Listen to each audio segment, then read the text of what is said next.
যখন দুনিয়ার জমিনের মধ্যে আল্লাহ তাআলা নারী এবং পুরুষ তৈরি করলেন, যখন আমার আল্লাহ তাআলা এই নারী এবং পুরুষগুলোকে তৈরি করার পরে তাদেরকে দুনিয়ার জমিনে পাঠাইলেন, আমার রাসূল বলতেছেন আল্লাহ তাআলা তাদেরকে একজন আরেকজনের পরিপূরক বানায়া পাঠাইছেন। ইয়া রাসূলুল্লাহ, ইয়া হাবিবাল্লাহ, কেমন পরিপূরক বানায়া পাঠাইছেন? বলে একজন পুরুষ মানুষ যখন শীতের রাত্রবেলা ঘুমায়, তার যেমন গভীর রজনীতে ঠান্ডা লাগার কারণে তার শরীরের উপর একটা দামি অথবা একটা ভালো একটা ভারী কাপড় অথবা কম্বল অথবা লেপ দেওয়া দরকার, আল্লাহ তাআলা ওই পুরুষের জন্য তার স্ত্রীকে একটা পোশাক আর লেবাস আর একটা দামি কম্বল বানিয়ে সৃষ্টি করেছে। আর একটা স্ত্রী যখন দুনিয়াতে ঠান্ডা রজনীতে ঘুমায়, আমার আল্লাহ তাআলা ওই পুরুষটাকে স্ত্রীর জন্য একটা লেপ আর কম্বলের মতো বানিয়ে প্রেরণ করেছে। ইয়া রাসূলুল্লাহ, ইয়া হাবিবাল্লাহ, নবী আপনি যে এমন কথাগুলো বললেন, নবীজি কারণটা কি আপনি বলেন না? বলে দুনিয়ার সমাজের মধ্যে মানুষ যখন গুনাহের কাজের মধ্যে লিপ্ত হয়ে যায়, আমার আল্লাহ তাআলা মানুষকে গুনাহের কাজ থেকে বাঁচানোর জন্য পুরুষ এবং নারী মানুষদেরকে সৃষ্টি করেছেন, যেটা হযরতে বাবা আদম আলাইহিস সালাতু ওয়াস সালাম থেকে শুরু হয়েছে। আমার সাহাবা বাদালাকার বাবা, নবীর উম্মতের দল, কেমন করে মনোযোগ দিয়া শুনবেন। আল্লাহর পয়গম্বর হযরতে আদম আলাইহিস সালাতু ওয়াস সালাম যখন দুনিয়ার জমিনের মধ্যে আগমন করলেন, আদম নবীর আগমনের পরে আমার আল্লাহ তাআলা আদম নবীর বাম পাজরের বাঁকা হাত থেকে মা হাওয়া আলাইহিস সালাতু ওয়াস সালামকে সৃষ্টি করেছেন।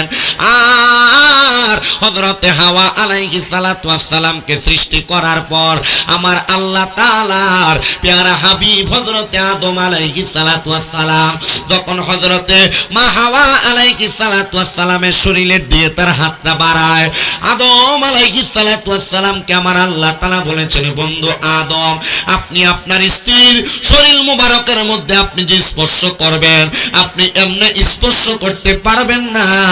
এটার একমাত্র কারণ আপনি এখনো পর্যন্ত তার মোহরানা আদায় করেন নাই। হযরতে পয়গম্বর আদম আলাইহিস, আপনাদের কষ্ট হবে কোনো? আমার আলোচনা সাবজেক্ট স্বামী এবং স্ত্রীর হক, পিতামাতার খেদমত। চেষ্টা করব আপনাদেরকে স্বামী এবং স্ত্রীর হক সম্পর্কে আলোচনা করতে।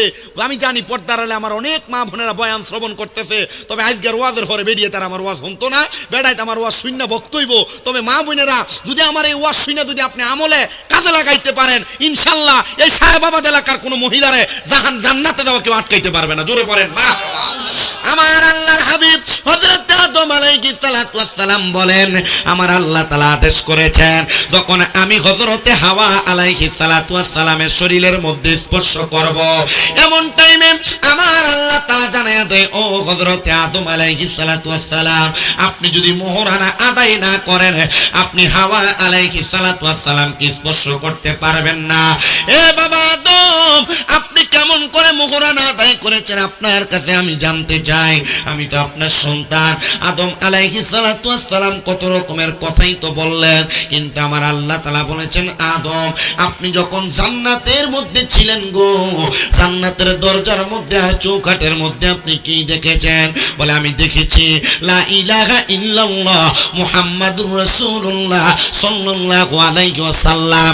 ও বাবা, একটা কথা আপনাদেরকে বলে দিয়ে যাই, আমি জানি আপনাদের বুড়িচং ব্রাহ্মণপাড়া এলাকায় অনেক মানুষ আছে, যে এলাকার অনেক জায়গার মধ্যে কত জায়গার মধ্যে খবরও পাইছি লা ইলাহা ইল্লাল্লাহ এবং মুহাম্মাদুর রাসূলুল্লাহ একসাথে লেখা শিরিক হবে কত বলেছে। এমন অনেক জায়গায় হয়েছে, আমি খবর পাইছি, ফেসবুকও দেখছি। সাবধান করবেন তাদেরকে, তাদেরকে বলবেন বেশি উপরের কোনো ক্লাসের কিতাব পড়া লাগবে না, মাত্র মাদ্রাসায় যে আলিমের মধ্যে পড়ায় মেশকাতুল মাসাবি, ওই মেশকাতুল মাসাবির কিতাবুল ঈমান অধ্যায়ের মধ্যে হাদিস পড়তে গেলে তারা দেখবে লা ইলাহা ইল্লাল্লাহর সাথে মুহাম্মাদুর রাসূলুল্লাহ বড় বড় হাদিস বিশারদরা রেখেছেন। আর বর্তমানের মৌলবী সাহেবরা আলাদা করতে চায়, এরা আলেম না, এরা আলেম নামের জালেম। এদের থেকে আল্লাহ আমাদেরকে হেফাজত করেন। আদম আলাইহিস সালাতু ওয়াস সালাম বলে, আল্লাহ ও আল্লাহ, জান্নাতের মধ্যে আমি যতদিন পর্যন্ত বসবাস করেছি আমি দেখেছি জান্নাতের মধ্যে আপনার নামের পাশে একটা নাম, যেই নামটা হলো মুহাম্মাদুর রাসূলুল্লাহ সাল্লাল্লাহু আলাইহি ওয়াসাল্লাম, আল্লাহ ওই নামের ওসিলায় আপনি আমার বিবাহের মোহরানা কবুল করে নেন। আল্লাহ কবুল করে হযরতে মা হাওয়া আলাইহিস সালাতু ওয়াস সালামকে আদম নবীর জন্য মুহাল্লাল হালাল করে দিলেন। এ পুরুষেরা, আপনারা যারা বিবাহ করেছেন, অনেকের বিবাহের মোহরানা 3 লাখ, অনেকের 4 লাখ, অনেকের 5 লাখ, আবার অনেকে বড়াই করার জন্য 10 লাখ টাকা মোহরানা করে। কারণ কি? কারণ কি? কত সুন্দর বলে, মোহরানা যদি বেশি না হয়, কখনো যদি মেয়েটাকে ছেড়ে দেয়, তাহলে মেয়েটার ভবিষ্যৎ কি হবে? বিসমিল্লাতে গলত। বিসমিল্লাতে কি? আপনি বিবাহকে কঠিন করে ফেলছেন। কি করে ফেলছেন? কঠিন করে ফেলছেন। বেশি মোহরানা, আপনি ছেলে যে পরিমাণ বেতন পায়, মাসে বেতন পায় 20,000 টাকা, তা আপনি যে মোহরানা করলেন 5 লাখ টাকা, 3 বছর কামাই করে মোহরানা দিতে পারবো? কথা বলেন, দিতে পারবে? আপনাদের কাছে কষ্ট হইতেছে নাকি? আপনারা যদি বলেন যে জিকির আজকার করে গজল গায়ে আমি সময় শেষ করে দিতে পারবো। আমি গতকালকে মাহফিল করছি দেবিদ্দার ভুরির পার, যখন মাহফিল করছি তারা আমার এসএম সাবজেক্ট দিছে। আমি জানি আমার এমন 2-3টা ওয়াজ ফেসবুক এবং ইউটিউবের মধ্যে মহিলারা শোনে, পুরুষরা শোনে। আমি আর লেগে আগে দিয়ে জিজ্ঞেস করে রয়েছি বিষয়টা আমার কেডা দিছে, ও যে নাম কোন গীত নাম নেই হইয়েন না, এটা যাক, যেটা খুঁজে লাগছে এটা আর কোন যেত না, শেষ নাম হয়ে দিচ্ছে। তো আমি আপনাদেরকে যে কথা বলতেছি, আপনারা অধিক পরিমাণ মোহরানা নির্ধারণ করে বিবাহকে কঠিন করেছেন। আপনারা সন্তানদেরকে বিবাহ করাইতে চাচ্ছেন না। যদি আপনার এই পরিবারের মধ্যে বিবাহের মোহরানার পরিমাণ 50,000 টাকা, 1 লক্ষ টাকা হয়ে যাইত, তাহলে একটা স্বাভাবিক বয়সের ছেলে বিবাহ করতে পারত। কিন্তু এখন মোহরানা বেশি হওয়ার কারণে ছেলেটাও বিবাহ করতে পারে না, আবার ছেলেটা বিবাহের কথা মুখেও আনতে চায় না। আবার এই বিবাহকে কঠিন করার কারণে আল্লাহর হাবিব আরো 1500 বছর আগে জানতেন। নবী আমার বলে, যেই বিবাহ যত সহজ, ওই বিবাহ তত সুন্দর। এজন্য আমি মেয়েদের বাবাদেরকে বলবো, আপনারা মেয়েটা নিয়ে ব্যবসা না কইরা মোহরানাটা একটু কমায়া দিবেন। দেখবেন মোহরানা কমাইলে আপনার মেয়েটা সুন্দর এবং শান্তিতে বসবাস করবে। আবার এই বেশি মোহরানার কারণে মেয়ের বাবাদের পাশে ছেলের বাবারা কিন্তু যৌতুক একটু বাড়ায়া চায়। যৌতুক নেওয়া এবং দেওয়া দুইটাই হারাম কাজ। এটা যৌতুকের মতো কর্মকাণ্ডের সাথে কখনো লিপ্ত হবেন না। রাহমাতুল লিল আলামিন নবী বলেন, যেই বিবাহের মধ্যে তোমরা খরচকে কমায় বিবাহকে সহজ করে দিবে, আল্লাহ তাআলার একজন না দুইজন না, আল্লাহ তাআলার অসংখ্য ফেরেশতারা তোমাদের জন্য রহমত দান করে দিবেন। জোরে বলেন সুবহানাল্লাহ। হযরত আদম আলাইহিস সালাতু ওয়াস সালাম যখন মা হাওয়া আলাইহিস সালাতু ওয়াস সালামকে মুহাল্লাল এবং হালাল হিসেবে পাইলেন, এবার আমার আল্লাহ তাআলার অনুমতি ক্রমে আদম আলাইহিস সালাতু ওয়াস সালাম এবং মা হাওয়ার মিলন হয়ে গেল। আল্লাহ তাআলা হযরত আদম নবী এবং হাওয়া আলাইহিস সালাতু ওয়াস সালামকে একজন করে সন্তান দেন নাই।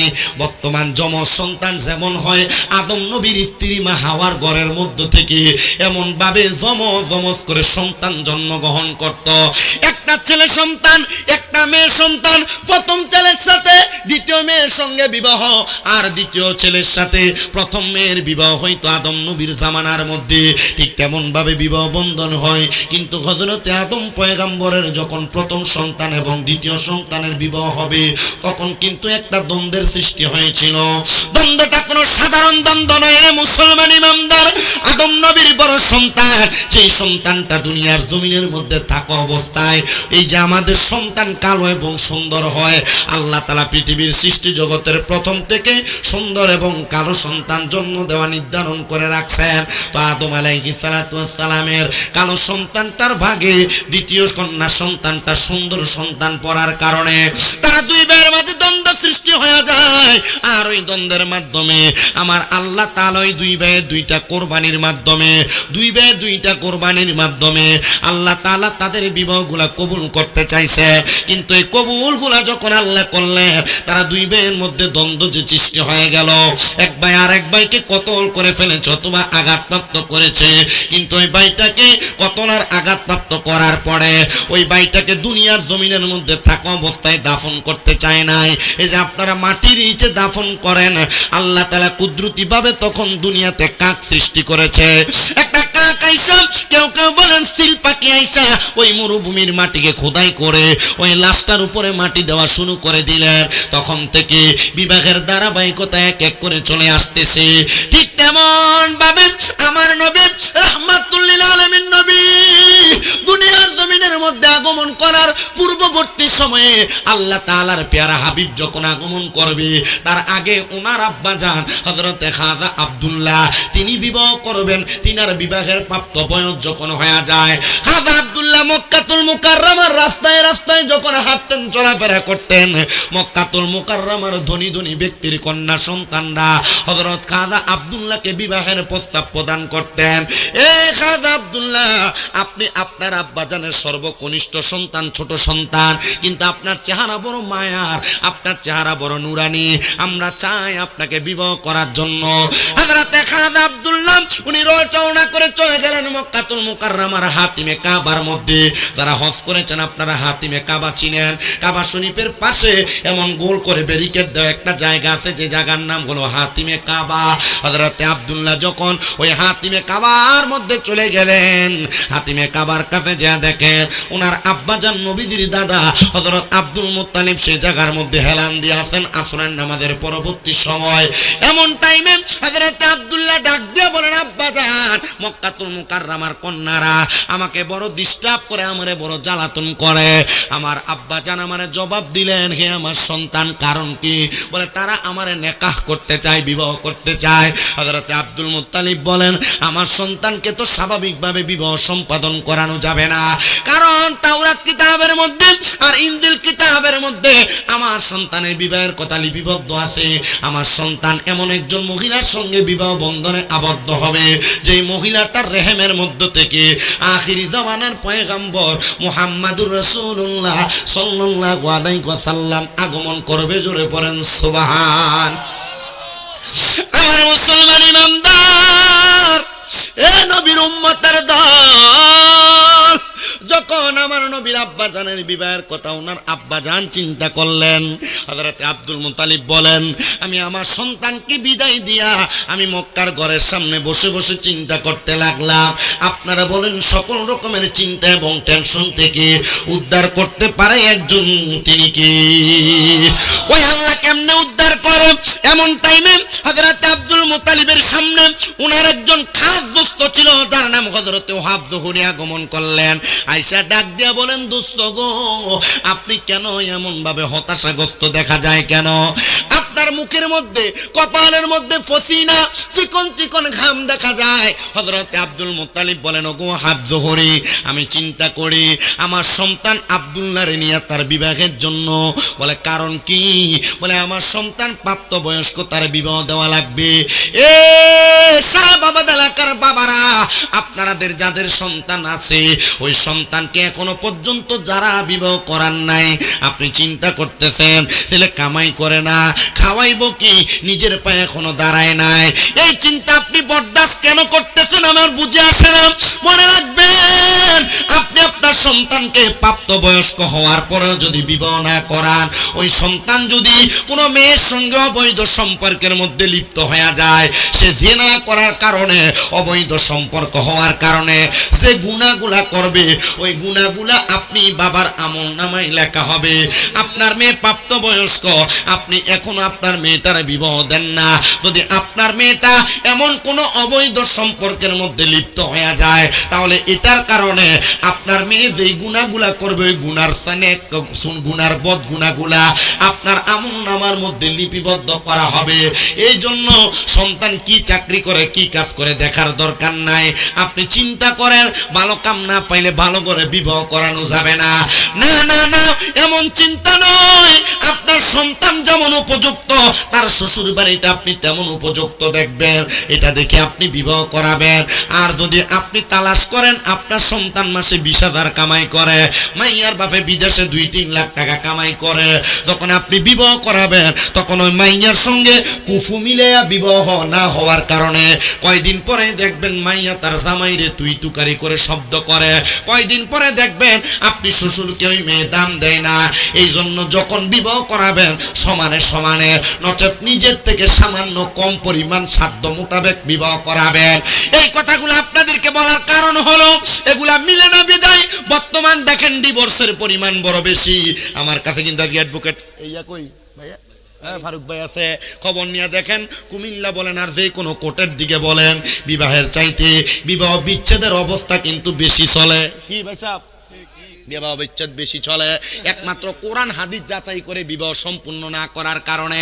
শুধু টাকাওয়ালা চাইয়া মাইয়া বিয়া করে আনতেছেন, বিয়ের পয়সা আছে, আর আপনিও মাইয়া বিয়ে দিতেছেন, বিয়ের পয়সা আছে, এটা চিন্তা করে মাইয়া বিয়া দেন। মাইয়া নিম্নবর্তী হওয়ার কারণে তাদের সাথে অ্যাডজাস্ট হইতে পারে না, আর আপনার সন্তান নিম্নবিত্ত হওয়ার কারণে এই মাইয়াটা এই সন্তান যাইয়া শ্বশুর বাড়ির সাথে অ্যাডজাস্ট করতে পারে না।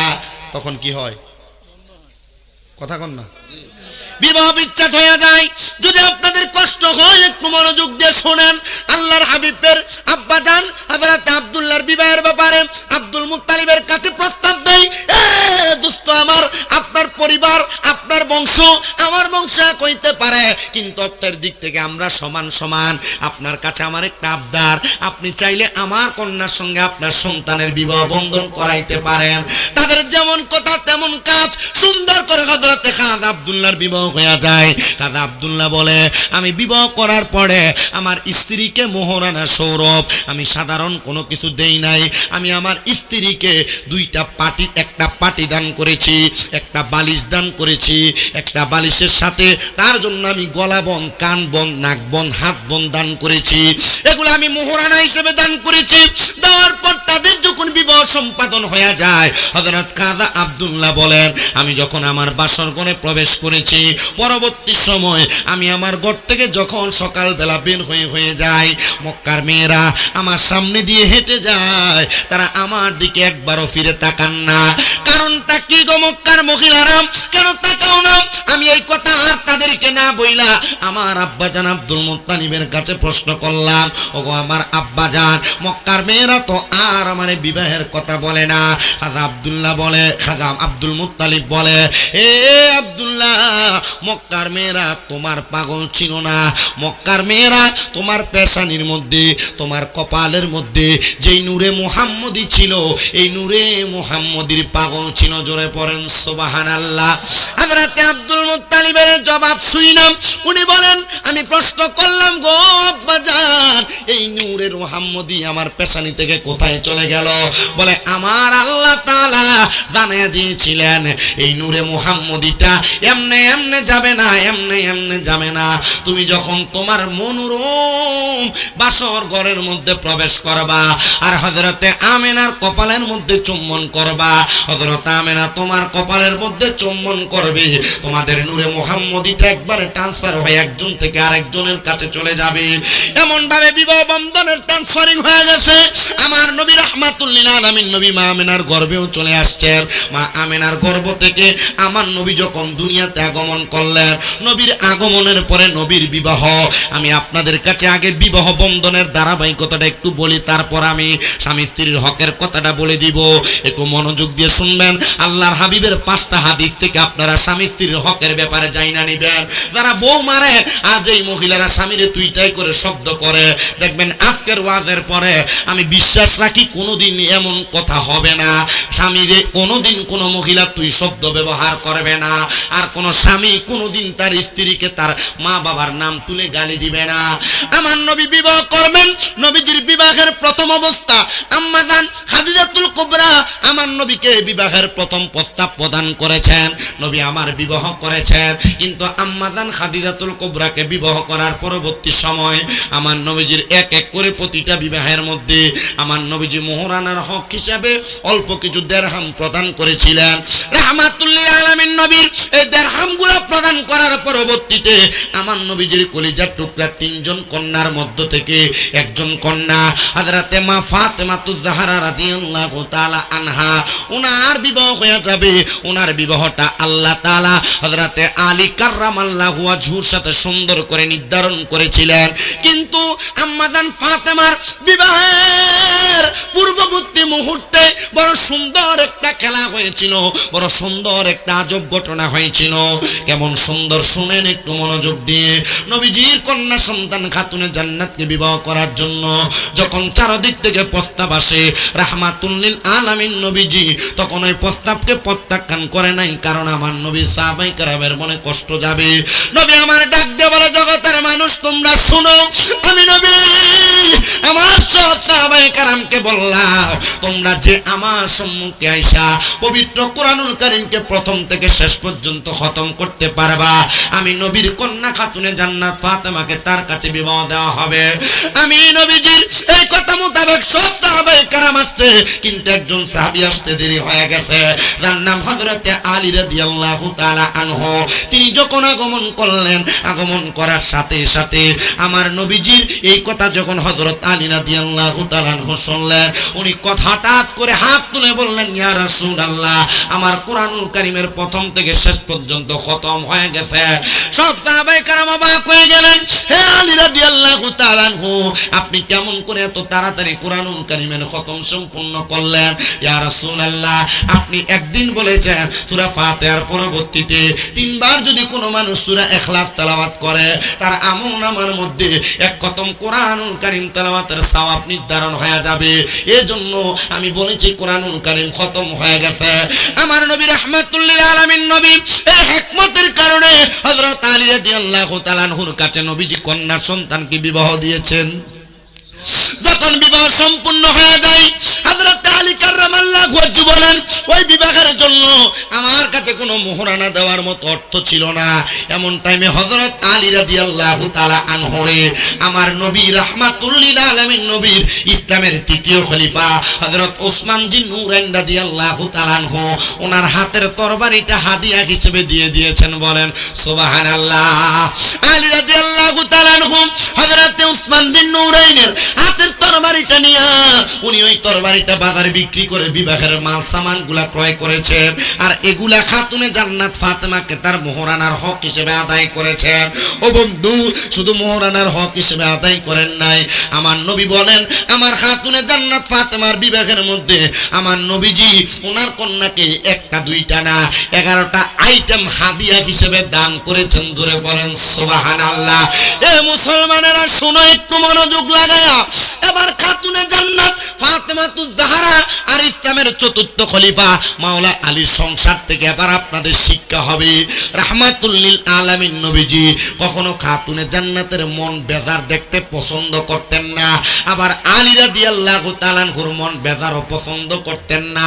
খাতুনে জান্নাত ফাতেমাতুজ জাহরা রাদিয়াল্লাহু তাআলা আনহুমা ওনাদের পরিবারের মধ্যে দ্বন্দ্ব সৃষ্টি হইতো, ঝগড়া হইতো, আর আল্লাহর নবীর কাছে যখন খাতুনে জান্নাত কান্না করতে করতে যাইতেন, আমার নবী খাতুনে জান্নাত মা ফাতেমার দিয়ে তাকায়া তাকায়া মুস্কি মুস্কি হাসতেন। খাতুনে জান্নাত ফাতেমাতুজ জাহরা আমার নবীরে প্রশ্ন করতেন, ইয়া রাসূলুল্লাহ, আপনি যে হাসতেছেন, আপনি তো জানেন আমি কেন কান্না করে আপনার ঘরের মধ্যে হাজির হয়েছি। নবী আমার বলে, ফাতেমা, কোন স্বামী স্ত্রীর মাঝে যখন সামান্য পরিমাণ দ্বন্দ্বের সৃষ্টি হয়, আল্লাহ তাআলা ওই দ্বন্দ্বের মাঝে, ঝগড়ার মাঝে রহমত নাজিল করে দেয়। আর আপনি বেডি ফিডেন, বউ মারেন, মারে না, একটু কিছু দেরি হইলে গালে ছটকনা লাগান। নবীজির 1 নম্বর হাদিসে মুবারাকাম নবী আমার বলেন, তোমরা তোমাদের স্ত্রীদের গালের মধ্যে আঘাত করো না। ইয়া রাসূলুল্লাহ, কেন? বলে, তোমাদের স্ত্রী তোমাদের কাছে সাময়িক সময়ের মেহমান মাত্র। আমি আল্লাহর হাবিব বললাম, আল্লাহ তাআলা আল্লাহর মেহমানকে আবার আল্লাহর কাছে ফিরে নিয়ে যাবে। জোরে সরে পড়ি সুবহানাল্লাহ। 2 নাম্বার, তোমরা কখনো তোমাদের স্ত্রীদের মা বাবার নাম তুলে গালি দিবা না। আপনারা এটাই বেশি করেন, অমুকের জি, অমুকের জি, অমুকের জি বলে বলে আপনারা গালিগালাজ করেন। আল্লাহর নবী বলেন, তোমরা তোমাদের স্ত্রীদের মা বাবার নাম ধরে গালি দিবা না। আমার নবী বলতেছেন, কেন জানো? কারণ আমি নবী হইলাম মহিলাদের বাবা। ও বাবা, আপনি যে মহিলাদেরকে, আপনার স্ত্রীকে মা বাবার নাম তুলে গালি দেন, তাহলে আপনি চিন্তা করেন, আমার নবী যদি মহিলাদের বাবা হয়, ওই গালিটা আমার নবীর উপরে যায় পড়ে। নবীরে গালি দিয়া, নবীরে কষ্ট দিয়ে আপনি হিকমতের মাধ্যমে নাজাত পাবেন, এটা কখনোই হতে পারে না। এবার আপনারা বলেন, স্ত্রীকে মারা, আঘাত করা, স্ত্রীকে গালি দেওয়া, এটা কি কোরআন সুন্নাহ কি বহির্ভূত না কোরআন সুন্নাহর ভিতরে আছে? বহির্ভূত। কোরআন সুন্নাহ বলে না তোমরা তোমাদের স্ত্রীদেরকে মারবে না, আঘাত করবে না, গালে থাপ্পড় দিবে না, মা বাবার নাম তুলে গালি দিবে না। ও মা বোনেরা, আপনার স্বামী আপনাকে আঘাত করে, আপনার স্বামী আপনাকে মারে, কিন্তু আপনি মাঝে মাঝে আপনার স্বামীকে তুই তুকারি করে শব্দ করেন, আপনি মাঝে মাঝে আপনার স্বামীর সাথে সাথে আপনি তর্ক করেন। আবার অনেক মহিলারা তাদের স্বামী তাদেরকে আঘাত করার পরে উল্টা তাদের স্বামীর গায়ে আঘাত করে।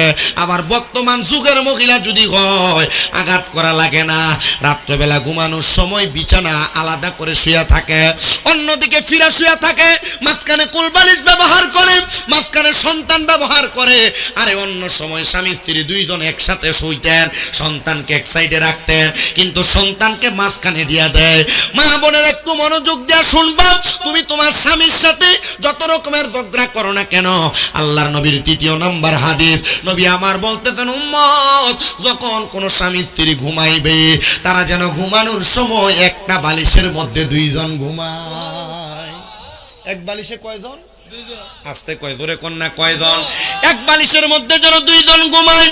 ইয়া রাসূলুল্লাহ, মা আয়েশা সিদ্দিকা রাদিয়াল্লাহু তাআলা আনহা থেকে হাদিস বর্ণিত। আবার এক হাদিস আনাস ইবনে মালিক রাদিয়াল্লাহু তাআলা আনহুর আম্মা জান বর্ণনা করেছেন, তিনি বলেন আমার নবীজির জবান মোবারকের ঘোষণা, যখন কোন স্বামী স্ত্রী একই বালিশের মধ্যে মাথা রাইখা ঘুমায়, তারা একজন আরেকজনের সাথে যতটুকু ক্লোজ হইয়া লাইগা ঘুমাবে, আর পৃথিবীর যত জায়গা খালি থাকবে আল্লাহ তাআলা প্রতিটা ক্ষণে ক্ষণে ওই জায়গাগুলা রহমত দিয়া ভরপুর করে তাদের আমলনামাকে ভরপুর করে দিবে। বলেন সুবহানাল্লাহ। এ মুসলমান ইমানদারেরা, রাহমাতুল লিল আলামিন নবী বলেন উম্মত শুধু তাই নয়, তোমরা শুনে রাখো, দুনিয়ার জমিনের মধ্যে কোন স্বামী যদি তার স্ত্রীর দিকে তাকায়া, আর কোন স্ত্রী যদি তার স্বামীর দিকে তাকায়া মুস্কি হাসিও দেয়, অথবা দাঁত দেখায়া হাসিও দেয়, ওই হাসির মাঝখানে আল্লাহ তাআলা অসংখ্য পরিমাণ ফেরেশতার জন্ম দেন, ফেরেশতা তৈরি। রাসূলুল্লাহ, কারণ কি? এদের হাসির মধ্যে কি এমন আছে? বলে যখন তারা হাসে জান্নাতের হুরেরা হাসে, যখন কোন স্বামীর দিকে তাকায় স্ত্রী হাসে, জান্নাতের হুরেরা হাসে। আর বর্তমান যুগে অনেক মহিলারা স্বামী মোবাইলটা ধরতে যদি একটু লেট হয়ে যায়, বাড়িতে গেলে আর এই বেডির মুখের দিকে সাউন্ড যায় না। কি কথা বলেন না, আছে না নাই? এ বাবা, এ আমার পর্দার অন্তরালের আম্মুজিরা, আমি আপনাদের সতর্কতার ব্যাপারে বলি, আপনার এই ব্যাপারে বড় সাবধান হয়ে যাবে। তবে আমরা পুরুষ মানুষ যে এত ভালো মানুষ এটাও কিন্তু না। কেন না একটু শুনেন বাবা, পুরুষ মানুষ যদি আমরা ভালো হইতাম, আমরা মহিলাদেরকে মারতাম না। আমরা যদি ভালো হইতাম, আমরা তাদের মা বাবার নাম তুলে গালি দিতাম না, আমরা তার বাবার বাড়ির কোনো বিষয়ে খোঁটা প্রদান করতাম না। এই জন্য রহমতের নবী মদিনার কামলিওয়ালা নবী বলেন, তোমরা কখনো তার মা বাবা এবং পরিবারের ব্যাপারে বাজে মন্তব্য করবা না। এবার মহিলারা তাদের একটু দায়িত্ব আছে, তারাও তো পালন করার দরকার। অনেক মহিলারা রাত্রবেলা আরামে ঘুমায়। নবী আমার ঘোষণা করতেছেন উম্মত, দুনিয়ার মহিলা যারা আছো, তোমরা কখনো তোমাদের স্বামী বাড়িতে প্রবেশ করার আগে ঘুমাইবা না। ইয়া রাসূলুল্লাহ, কেন? বলে কারণ হলো কোন মহিলা যদি ঘুমানোর পূর্ববর্তী মুহূর্তে তার স্বামীকে খুশি করে ঘুমায়, আল্লাহ তাআলা ওই মহিলার জন্য জান্নাতের মধ্যে বালাখানার ব্যবস্থা রাখে, জান্নাতি বালাখানা। আরে মহিলা নিজে ঘুমায়, জামাই রাত্রবেলা ঘরে আসলে নিজে তরকারি গরম করে ভাত খাওয়া লাগে। আপনারা কথা বলেন না, আছে না নাই?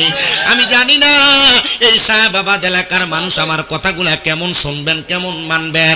তবে সোশ্যাল মিডিয়ার মধ্যে অনেক মানুষ এই বিষয়গুলা গ্রহণ করেছে যে হ্যাঁ, আমরা মহিলাদের এবং আমরা পুরুষদের পক্ষে কথা বলার একটা হুজুর আমরা পাইছি। অনেক প্রবাসীরা মাঝে মাঝে বিচার দেয়, হুজুর আমি বিদেশে থাকি, আমার স্ত্রীকে আমি ফোন করার পরই মুকলের মধ্যে আমি ব্যস্ত পাই। হুজুর আমি বিদেশে থাকি, আমার স্ত্রীকে যদি বলি তুমি ঘর থেকে বের হও না, আমার স্ত্রী বের হয়ে যায়, আমার অনুমতির চিন্তা করে না। হুজুর আমার স্ত্রীর কাছে আমি সম্পদ টাকা পয়সা যা আছে আমি তা দিয়ে দিয়েছি, কিন্তু আমার স্ত্রী আমি প্রবাসে থাকার কারণে আমি কোনো কথা বললে আমার কথাকে পরোয়া করে না। এবার মা বোনদেরকে বলছি, আপনাদেরকে বলছি, এতক্ষণ স্বামীদের ব্যাপারে বলেছি, এবার আপনাদের সতর্কতার জন্য বলছি। নবী আমার বলে কোনো মহিলা তার স্বামীর অনুমতি ছাড়া বাবার বাড়িতেও যাইতে পারবে না। আর শাহবাবাদের মহিলারা স্বামী যদি ঘুমন্ত অবস্থায় থাকে, সকাল 10টার আগে বুড়িচং বাজার বামুনপাড়া বাজার ঘুরা চলে আসে জামাই টেরও হয় না। প্রতি বৃহস্পতি শুক্রবার যদি ওই মহিলাকে ফুচকা চটপটি খাইতে বিভিন্ন জায়গায় যাইতে না দেয়, মহিলা রাগ করে থাকেন, এ মহিলা আপনাদের সতর্কতার জন্য বলছি, রহমতের নবীর ঘোষণাটা মানার চেষ্টা করবেন, রহমতের নবীর ঘোষণাটা মানার চেষ্টা করবেন। আল্লাহর হাবিব মুহাম্মদুর রাসূলুল্লাহ সাল্লাল্লাহু আলাইহি ওয়াসাল্লাম বলে, কোন মহিলা যদি তার স্বামীর অবাধ্য হয়ে যায়, তার স্বামীকে নারাজ করে ইন্তেকাল করে, তাহলে ওই মহিলার জান্নাতে যাওয়া কষ্টকর হয়ে যাবে। ইয়া রাসূলুল্লাহ, কেন গো আপনি মহিলাদের ব্যাপারে আরো কিছু সতর্ক বার্তা প্রদান করেন না? আমার নবী রাহমাতুল লিল আলামিন নবী বলেন, একটা মহিলা 4টা কাজ যদি দুনিয়াতে করে, ওই মহিলা কবরে যাওয়ার পর জান্নাতি। আর এই 4টা কাজের মধ্যে একটা কাজ হলো স্বামীকে খুশি রাখা, স্বামীর আদেশ মান্য করা। কিন্তু মা বোনেরা স্বামীর আদেশ মানবে দূরের কথা, তারা তাদের মতো করে চলাফেরা করে, তারা তাদের মতো করে সংসার চালায় না গো মা। আপনারা যারা স্বামীর কথার উপরে কথা বলেন, স্বামীকে ধমক দেন, স্বামীর কথা ছাড়া ওয়ার্ডার ছাড়া আপনারা বাইরে চলে যান, আপনারা যারা স্বামীর অনাকাঙ্ক্ষিত অনুপস্থিতিতে অন্যদের সাথে কথা বলেন, এই ব্যাপারে আপনি সাবধান হবেন। আপনি যদি আপনার স্বামীর ইচ্ছার বাহিরে অন্য কোনো পুরুষের সঙ্গে কথা বলেন, তাহলে আপনি দায়ুসে রূপান্তর হয়ে যাবেন, আপনি জাহান্নামীদের কাতারে থাকবেন। এই জন্য সব মা বোনদেরকে বলবো, আপনারা একটু পর্দা মেনটেন করে চলবেন।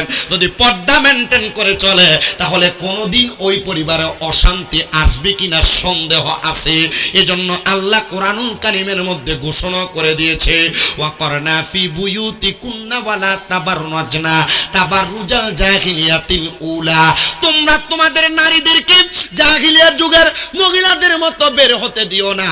আর দেখেন, জাহিলিয়া যুগের মহিলাদের মতো বের হয় বিদায় মেয়েরা ইফতিজিং এর শিকার হয়, ধর্ষণ হয়, বিভিন্ন রাস্তার মধ্যে টিস্কারির শিকার হয়। এজন্য আপনারা যারা পুরুষ আছেন, আপনারা আপনাদের স্ত্রীদের হক আদায় করার ব্যাপারে সর্বপ্রথম তাদেরকে পর্দা করানোর চেষ্টা করবেন। আমার নবী বলেন, দুনিয়াতে একটা মহিলার জন্য একজন দুইজন না, আল্লাহ তাআলা 4 প্রকার পুরুষ মানুষকে দোজখে দিবে, দোজখে। ইয়া রাসূলুল্লাহ, কোন একটা মহিলার কারণে 4 প্রকার পুরুষ মানুষকে দোজখে দেওয়া হবে আপনি বলেন না? নবী আমার বলে, উম্মত, 1 নাম্বার, কোন সন্তান যদি তার মারে পর্দা না করায়, এ সন্তানেরা আপনার মা বেপর্দা চলে, আপনার চাচার সঙ্গে কথা বলি, আপনার জেডার সঙ্গে কথা বলি, অথবা আপনার মা এলাকার কোনো পরপুরুষের সামনে দাঁড়ায় দাঁড়ায় কথা বলে, আপনি মনে রাখবেন, আপনি আপনার মারে পর্দা না করানোর কারণে আপনি দোজখে যাবেন, দোজখে। 2 নাম্বার, কোন ভাই যদি তার বোনকে পর্দা না করায়, আর পর্দা করাবে দূরের কথা, ভাইয়ের বিয়ার ভিতরে বই নেই, নাচে। কথা বলেন না কেন? নাচে কি নাচে না? ভাইয়ের বিয়ার মধ্যে বোনের নিজেই নাচে, বোনের বিয়ার মধ্যে ভাইয়ের নিজেই নাচে। আবার বোনের বিয়া যখন লাগায়, গায়ে হলুদের নাম দিয়া বেহায়াপনা কইরা বোনকে স্টেজে বসে হলুদ লাগায়, দুলাভাই লাগায়, চাস্তো ভাই লাগায়, চাস্তো ভাই, মামতো ভাই সব লাগায়। মনে রাখতে হবে, এটা হারাম, এটা হারাম, এটা হারাম। আপনি ভাই হয়ে যদি আপনার বোনকে পর্দা না করান, আমি জানি না সাহেব বাবা, এই যে মাহফিল হইতেছে, কসমেটিকের দোকান তো মনে হয় কম আসে নাই, চটফটির দোকান কম আসে নাই, ফুচকার দোকান কম আসে নাই, মেয়েরাও কম বাইর হয় নাই। মনে রাখবেন, মনে রাখবেন, মনে রাখবেন, আপনি যতই জায়েজ আর না জায়েজ দেখান, যতই নামাজ পড়েন আর না পড়েন, আপনার মেয়ে, আপনার স্ত্রী, আপনার বউ, আপনার বোন যদি এমনভাবে বেপর্দা করে করে ঘুরে ফুচকা দোকান, কাপড়ের দোকানের মধ্যে যায়, তাহলে এটার কারণে আপনি দোজখে আগুনে জ্বলা লাগবে। এজন্য একটা ভাই তার বোনকে কি করাবে? না না, হুন্ডার পিছনে লইয়ে ঘুরেন। আপনাদের কি কষ্ট হইতেছে? অসুবিধা হইতেছে? ওই যে আমি যদি প্রথম থেকে দৈরা জিকির আজকার করতাম, গজল গাইয়ে যদি একবার গরম করতাম, মনে হয় যে একবার মাহফিল একবার ফুরফুরে থাকলো, না বুঝো? আমি জানি কোন জায়গায় কি হয়, আমি জানি। আমি যখন এখানে আসি, আমারে ওই আহনের সময় হিন্দি আপনি চলে আসছেন না, ফ্যাশনে একদল দাঁড়ানো ছিল, দাঁড়ানোর সময় কইছে, আজকে বন্ডামিটা একটু কম করে করো। আমি আমার কানে আওয়াজ দাইছি, আপনি কথা বলছেন, এমন করছে খালি আমরাই বন্ডামি করি, আর হেরার গ্রুপের বক্তারা দে, এরার গ্রুপের হুজুরা দে, মাদ্রাসার ভিতরে ছাত্ররা বলৎকার করে, আমরা এটা চাই, শয়তানের দল কোন। আমরা ওয়াজ মাহফিল একটু জিকির আজকার করি, এটা আমরা দোষ, দোষ না? আমরা মিলাদ করি, এটা আমরা দোষ। আমরা কিয়াম করি, এটা আমরা দোষ। আমরা নবীরে নূর মানি, এটা আমরা দোষ। আমরা নবীর উপর হাজির নাজির আকীদা রাখি, এটা আমরা দোষ। আমরা নবীরে গায়েবের খবর দেনওয়ালা বলি, আমরা এটা দোষ। বাবারে সব দোষ যদি আমরা রয় তো দুনিয়ার সব জাহান্নামী এ সুন্নিরারে আল্লাহ বানাইয়া আল্লাহ তোরারে জান্নাতে দেখ। আমরা আল্লাহর কাছে কম, আল্লাহ দুনিয়ার সব মানুষরে জান্নাতি বানানোর লেগা আমরা যদি নবী নূর মাইনা বন্ধ হই, হাজির ও নাজিরের আকীদা রেখে বন্ধ হই, গায়েবের খবর দেনওয়ালা মাইনা বন্ধ হই, মিলাদ কিয়াম করে বন্ধ হই, আল্লাহ আমরা বন্ধ। এরা ভালো রাখো, আল্লাহ গজব দিও না, হেদায়েত দিও। কথা কন না কেন? কথা কন না কেন? আমি ভাবতাম না, কইতাম এরা বাতিল, এরা ফেরকা, এরা এইটা, এরা ওইটা। আমি দোয়া করছি আল্লাহ এর হেদায়েত দিতে। কারণ কি? কারণ হেদায়েত সবার কপালে থাকে না। হেদায়েত যদি থাকতো মুনাফিক বেঈমান হইয়া মরতো না। কথা কি বুঝতেছেন আপনারা? ওয়াজ যেগুলা করতেছি বোঝার ওয়াজ, মানার ওয়াজ। আপনি মানলেও মানবেন, না মানলেও মানবেন। আর আপনি মানলেও এটা ওয়াজ, না মানলেও এটা ওয়াজ। আবার মানবেন কিনা সিদ্ধান্ত আপনার। তবে এর দুর্বিশ্বাস রাখেন, আপনার কাছে যে বাণীগুলা পৌঁছাইতেছি, এই বাণী যদি শোনার পর আপনি আমল না করেন, আপনার কানকে গরম লোহার সীসাকে, সরি লোহার গরম পাত্রে কাচকে সীসাকে ঢালাই কইরা আপনার কানকে বন্ধ করে দেওয়া হবে। আপনি মানবেন কিনা এটা আপনার বিষয়। আল্লাহ বোঝার তৌফিক দান করুন। পড়ে না আমিন? মুহাব্বতের আওয়াজে পড়ে না আমিন? তো কোন কথাটা বলতেছিলাম? 4 প্রকার পুরুষ মানুষ দোজখে যাবে, এর মধ্যে 2 প্রকার পাইলাম। 3 নাম্বার আসেন, এবার কোনো বাপ যদি তার মাইয়ারে পর্দা না করায়, আপনার মেয়েটারে আপনি চুল ছাড়া অবস্থায় স্কুল ড্রেস পরাইয়া স্কুলে ছেড়ে দিলেন, পর্দা করে নাই। আপনার মেয়েটাকে আপনি এমনি ছেড়ে দিলেন, এলাকার মধ্যে কত সুন্দর সাংস্কৃতিক অনুষ্ঠানের নামে নাচানাচি চলে, আপনার মেয়ে স্কুলের মধ্যে দেয়া নাচে, আপনার মেয়েরা আপনি পর্দা করেন নাই। মাইয়া কত সুন্দর করে স্বাস্থ্য ভাইয়ের লগে কথা কয়, মামতো ভাইয়ের লগে কথা কয়, জায়েজ? জোরে ক, জোরে বলেন, এটা কি জায়েজ না না জায়েজ? 100% হারাম। এটা তার জন্য গায়রে মাহরাম। একটা মহিলা কখনো 14 জন পুরুষ ছাড়া অন্য কোনো পুরুষের সামনে যাইতে পারবে না। এবার 3 নাম্বার হলো, একটা বাবা যদি তার মেয়ের পর্দা না করায়, তাহলে ওই বাবা ওই মেয়ের কারণে দুজকে যাবে। 4 নাম্বার, বিয়া যারা করছেন এবার আপনারা শুনেন। 4 নাম্বার, কোন পুরুষ যদি তার স্ত্রীকে পর্দা না করায়, পুরুষ যদি তার স্ত্রীকে পর্দা না করায়, তাহলে ওই পুরুষ ওই স্বামী তার স্ত্রীর জন্য দোজখে যাবে।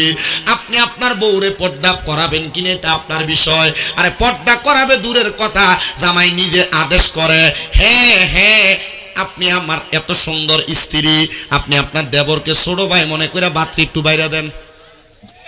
কি মনে করে ভাত বাইরে দিবে? কথা বলেন না। এবার আল্লাহর নবীর হাদিস বলে কি 2টা জিনিস। 1 নাম্বার, আমার নবী বলেন, এ দুনিয়ার মানুষের দলেরা, তোমরা তোমাদের স্ত্রীদের ব্যাপারে সতর্ক হও।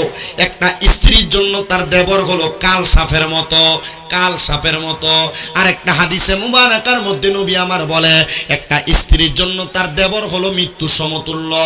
যদি কোনো মহিলা তার দেবরের সামনে যায়, সাবধান ভাই মনে করে আপনি দেবরের সামনে যাচ্ছেন গো আমার মায়েরা, মনে রাখেন গো মা, তাহলে আপনি এটার কারণে দুজকে যাবেন। দ্বিতীয়ত মৃত্যু সমতুল্য, জাহান্নামী হওয়ার জন্য আর কিছু লাগবে না, এটাই যথেষ্ট। আর কত সুন্দর করে মহিলা তার দেবরের হুন্ডার পিছনে কইরেও ঘুরে। কি আপনি ঠিক কইলেও ঠিক, না কইলেও ঠিক।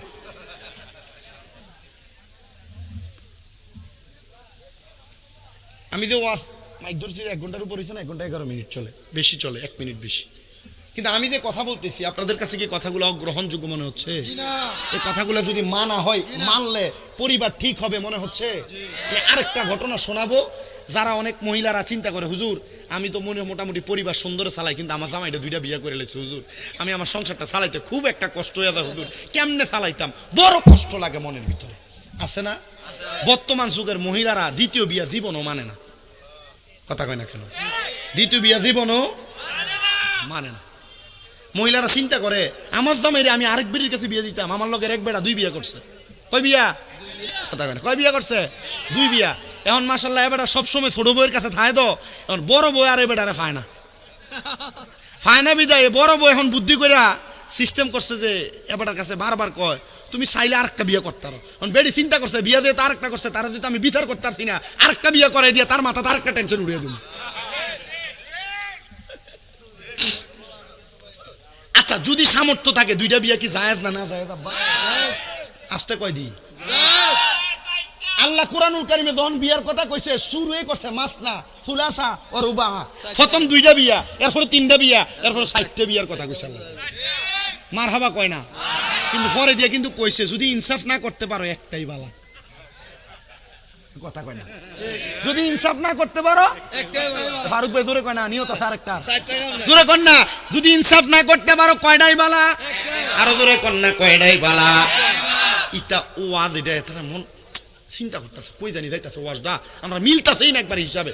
শামীম রাজার একরকম দেখি ইউটিউবে জিকির আজকাল সব আছে আমার কাছে, আমি জিকির কন গজল কন এ পর্যন্ত একটা গজল কইছি, যখন কালকে না কইতে পারে যে গজলকে সময় কাটাই গেছে, ইটা না না যা কই লাস্টে দিয়া জিকির করবো, মুনাজাত দেবো, তা আবার উকলেবেন জাগবেন ভাই, ছুটি একবার। আল্লাহ কবুল করেন, জোরে কোন আমিন। আমার আগে আমার দোস্ত আইয়ুব রেজা কিন্তু আমার ক্লাসমেট, আমার সাথে কুমিল্লা আলিয়ায় কামেল 2য় বর্ষে ফেকাতে এবারও পরীক্ষা দিবে। আইয়ুব রেজা আমরা একসাথে এক হলের ভিতরে পরীক্ষা দিচ্ছি এবছর, গতবার, তো ইনশাল্লাহ এবারও দিবে। তো মোটামুটি আমি দেখছি যে অনেক নাতে রাসূল পড়ছে, এই জন্য আমি চিন্তা করছি যে না আমি 1 ঘন্টা ওয়াজ করে লাই, এরপরে আমি মোটামুটি বিদায় নিলে জায়েজ হইব। আল্লাহ কবুল করো কোন আমিন, আর মোহাব্বতে কন্যা আমিন। তো যেই কথা আমি আপনাদেরকে 2টা বিয়া যারা করেন ইনসাফ করা লাগবে। এক বউরে যেই টাকা দিয়ে কাপড় দিবেন অন্য বউরে সেই টাকা দিয়ে কাপড় দিবেন, এক বউরে যেমন সময় দিবেন অন্য বউরে সেই পরিমাণ সময় দিবেন। তবে সাবধান, সতর্ক, কখনো ইনসাফ ছাড়া দ্বিতীয় বিবাহের জন্য সিদ্ধান্ত গ্রহণ করবেন না। ইনসাফ যদি করতে পারেন দ্বিতীয় বিবাহের সিদ্ধান্ত গ্রহণ করবেন। এবার আসেন যেই মহিলারা তাদের দেবরের প্রতি কথাবার্তা, দেবরের প্রতি সম্পৃক্ততা, দেবরের সাথে কথাবার্তা এবং দেবরের সামনে যায়, এই ব্যাপারে সতর্কতা আছে না নাই? কথা কোন আছে না নাই? এই ব্যাপারে বড় সতর্ক সতর্ক সতর্ক। এবার আসেন ওই পরিবারের মধ্যে ওই পুরুষ মানুষটা বড় ভাগ্যবান। বলে হুজুর কোন পুরুষটা বড় ভাগ্যবান? যে পুরুষটা তার স্ত্রীকে ইসলামী শরিয়া মোতাবেক পরিচালনা করতে পারলো না। এবারটা শখ হইল, এবারটার বউরে ফাতলা একটা শাড়ি কাপড় পরাইবো, আর পরে রাস্তার সামনে দিয়া সবার সামনে দিয়া নিয়ে হাঁটবো। জি না, এটা স্ত্রীর উপর আপনার হক না। আপনি যদি পবিত্র এবং ভালো স্বামী হন, আপনি আপনার স্ত্রীর হকটা পরিপূর্ণভাবে আদায় করবেন। এবার আপনারা বলেন আদায় করার দরকার আছে না নাই? তো আল্লাহ পাকের একজন বন্ধু আল্লামা শেখ সাদি রহমতুল্লাহ আলাইহি, নাম শুনছেন? জি, বড় আলেম। ভাইজান একটু কষ্ট করে বসেন, এটা গুরান লাগতো না। আল্লামা শেখ সাদি রহমতুল্লাহ আলাইহি উনি ওনার একটা ছাত্রকে পড়াইতেন। আল্লামা শেখ সাদির কাজই ছিল সারাদিন এলেম অর্জন করা, এলেম হাসিল করা আর এলেম বিতরণ করা। আপনারা কি কষ্ট নিবেন একটু বসে থাকলে? উনি যখন এলেম অর্জন করাইতেন, ওনার একজন খাস ছাত্র ছিল। সব ওস্তাদদের 2-1 খাস ছাত্র থাকে। তো ওনার একজন খাস ছাত্র ওনার কাছে একদিন দুপুরবেলা আসছে, তাড়াতাড়ি হুজুর এই পড়াটা বুঝি না, আপনি আমার এই পড়াটা বুঝিয়ে দেন। মারহাবা পড়ে। আল্লামা শেখ সাদির কাছে ওনার ছাত্র আগমন করলেন। ছাত্র আগমন করে ডাক দিয়ে বললেন, হুজুর আমি পড়াটার ব্যাপারে এখনো পর্যন্ত ভালোভাবে অবগত না, আপনি আমার পড়াটা ভালো করে বোঝায়া দেন। ওনার ছাত্রটা পড়ার জন্য যখন প্রশ্ন করলেন, ছাত্রটাকে সুন্দর করে পড়াচ্ছেন। এমন টাইমে চারদিকে আজান হয়ে যায়, ছাত্রটা বাড়িতে যাবেন, খাবার দাবার ভক্ষণ করবেন। এমন টাইমে আল্লামা শেখ সাদি ওনার ছাত্রকে ডাক দিয়ে বললেন, এ বাবা, যেহেতু দুপুর হয়ে গেছে, তোমার আর সামান্য পড়া এখনো বাকি আছে, আমি তোমাকে আবদার করবো রে বাবা, তুমি আমার ঘরে দুপুর বেলার আহারটা করো। ছাত্র বললেন, হুজুর আপনার মর্জি, আপনি যেহেতু বলেছেন আমি আপনার মর্জিকে পরিত্যাগ করব না। আল্লামা শেখ সাদি রহমতুল্লাহ আলাইহি যখন এই কথাটা বললেন ছাত্রকে, বলার পর আল্লামা শেখ সাদি ঘরের পেছনে গেছেন। স্ত্রী কি রান্না করছেন উনি দেখবেন। আল্লামা শেখ সাদি ঘরের পেছনে যেয়ে দেখেন স্ত্রী কিছুই রান্না করে নাই, কারণ ওনার পাতিলের ভিতরে চাউল পানি দেওয়া ভিজিয়ে রাখছে, ওনার আরেকটা পাতিলের ভিতরে তরকারি কাইটা উনি ধোয়ার জন্য রাইখা দিচ্ছেন। আল্লামা শেখ সাদি জিজ্ঞাসা করতেছেন একটু রাগান্বিত সুরে, আমরা মাঝে মাঝে ভাত রানতে দেরি হইলে সেটা দেয় না বেরিয়ে লোকে, এই কেন দেখেন। আল্লামা শেখ সাদি একটু চেতের সুরে, রাগের সুরে বললেন, এত দেরি হয়ে গেল এখনো রান্না করেন নাই? আল্লামা শেখ সাদি এই কথা বলার সাথে সাথে ওনার স্ত্রী একটু রাগান্বিত হইয়া এখন আমরা ওই যে কি এর ফাতিলে না রান্ধে, এখন সিলভারের ফাতিল, আর আগে রান্না করতো মাইটে ফাতিলের মধ্যে। আল্লামা শেখ সাদির স্ত্রী ওনার হাতের মধ্যে মাটির পাতিলটা তুইলা ওই মাটির পাতিলটা আল্লামা শেখ সাদির মাথার মধ্যে রাগ কইরা বাড়ি মারছি। আপনার মনে হচ্ছেন হুজুরও মনে হয় বউর কাছে কিছু না, না না আসলে কিছু না, ঘরের ভিতরে হুজুরও কিন্তু বউয়ের সঙ্গে অনেক কিছু হয়। আল্লামা শেখ সাদির মাথার মধ্যে এমন ভাবে আঘাত করছেন, আপনি আর আমি কইলে সাথে সাথে স্ত্রীর নাক আর মুখ বেড়ে খিস্তাম, ঘুষি মারতাম, আঘাত করতাম। আল্লামা শেখ সাদির মাথার মধ্যে যখন আঘাত করলেন, উনি একটু স্তব্ধ হয়ে গেলেন, উনি একটু নীরব হয়ে গেলেন। নীরব হয়ে আল্লামা শেখ সাদি উনি ওনার স্ত্রীকে জবাব দিলেন, ঠিক আছে তুমি যেহেতু আমারে আঘাত করলাম।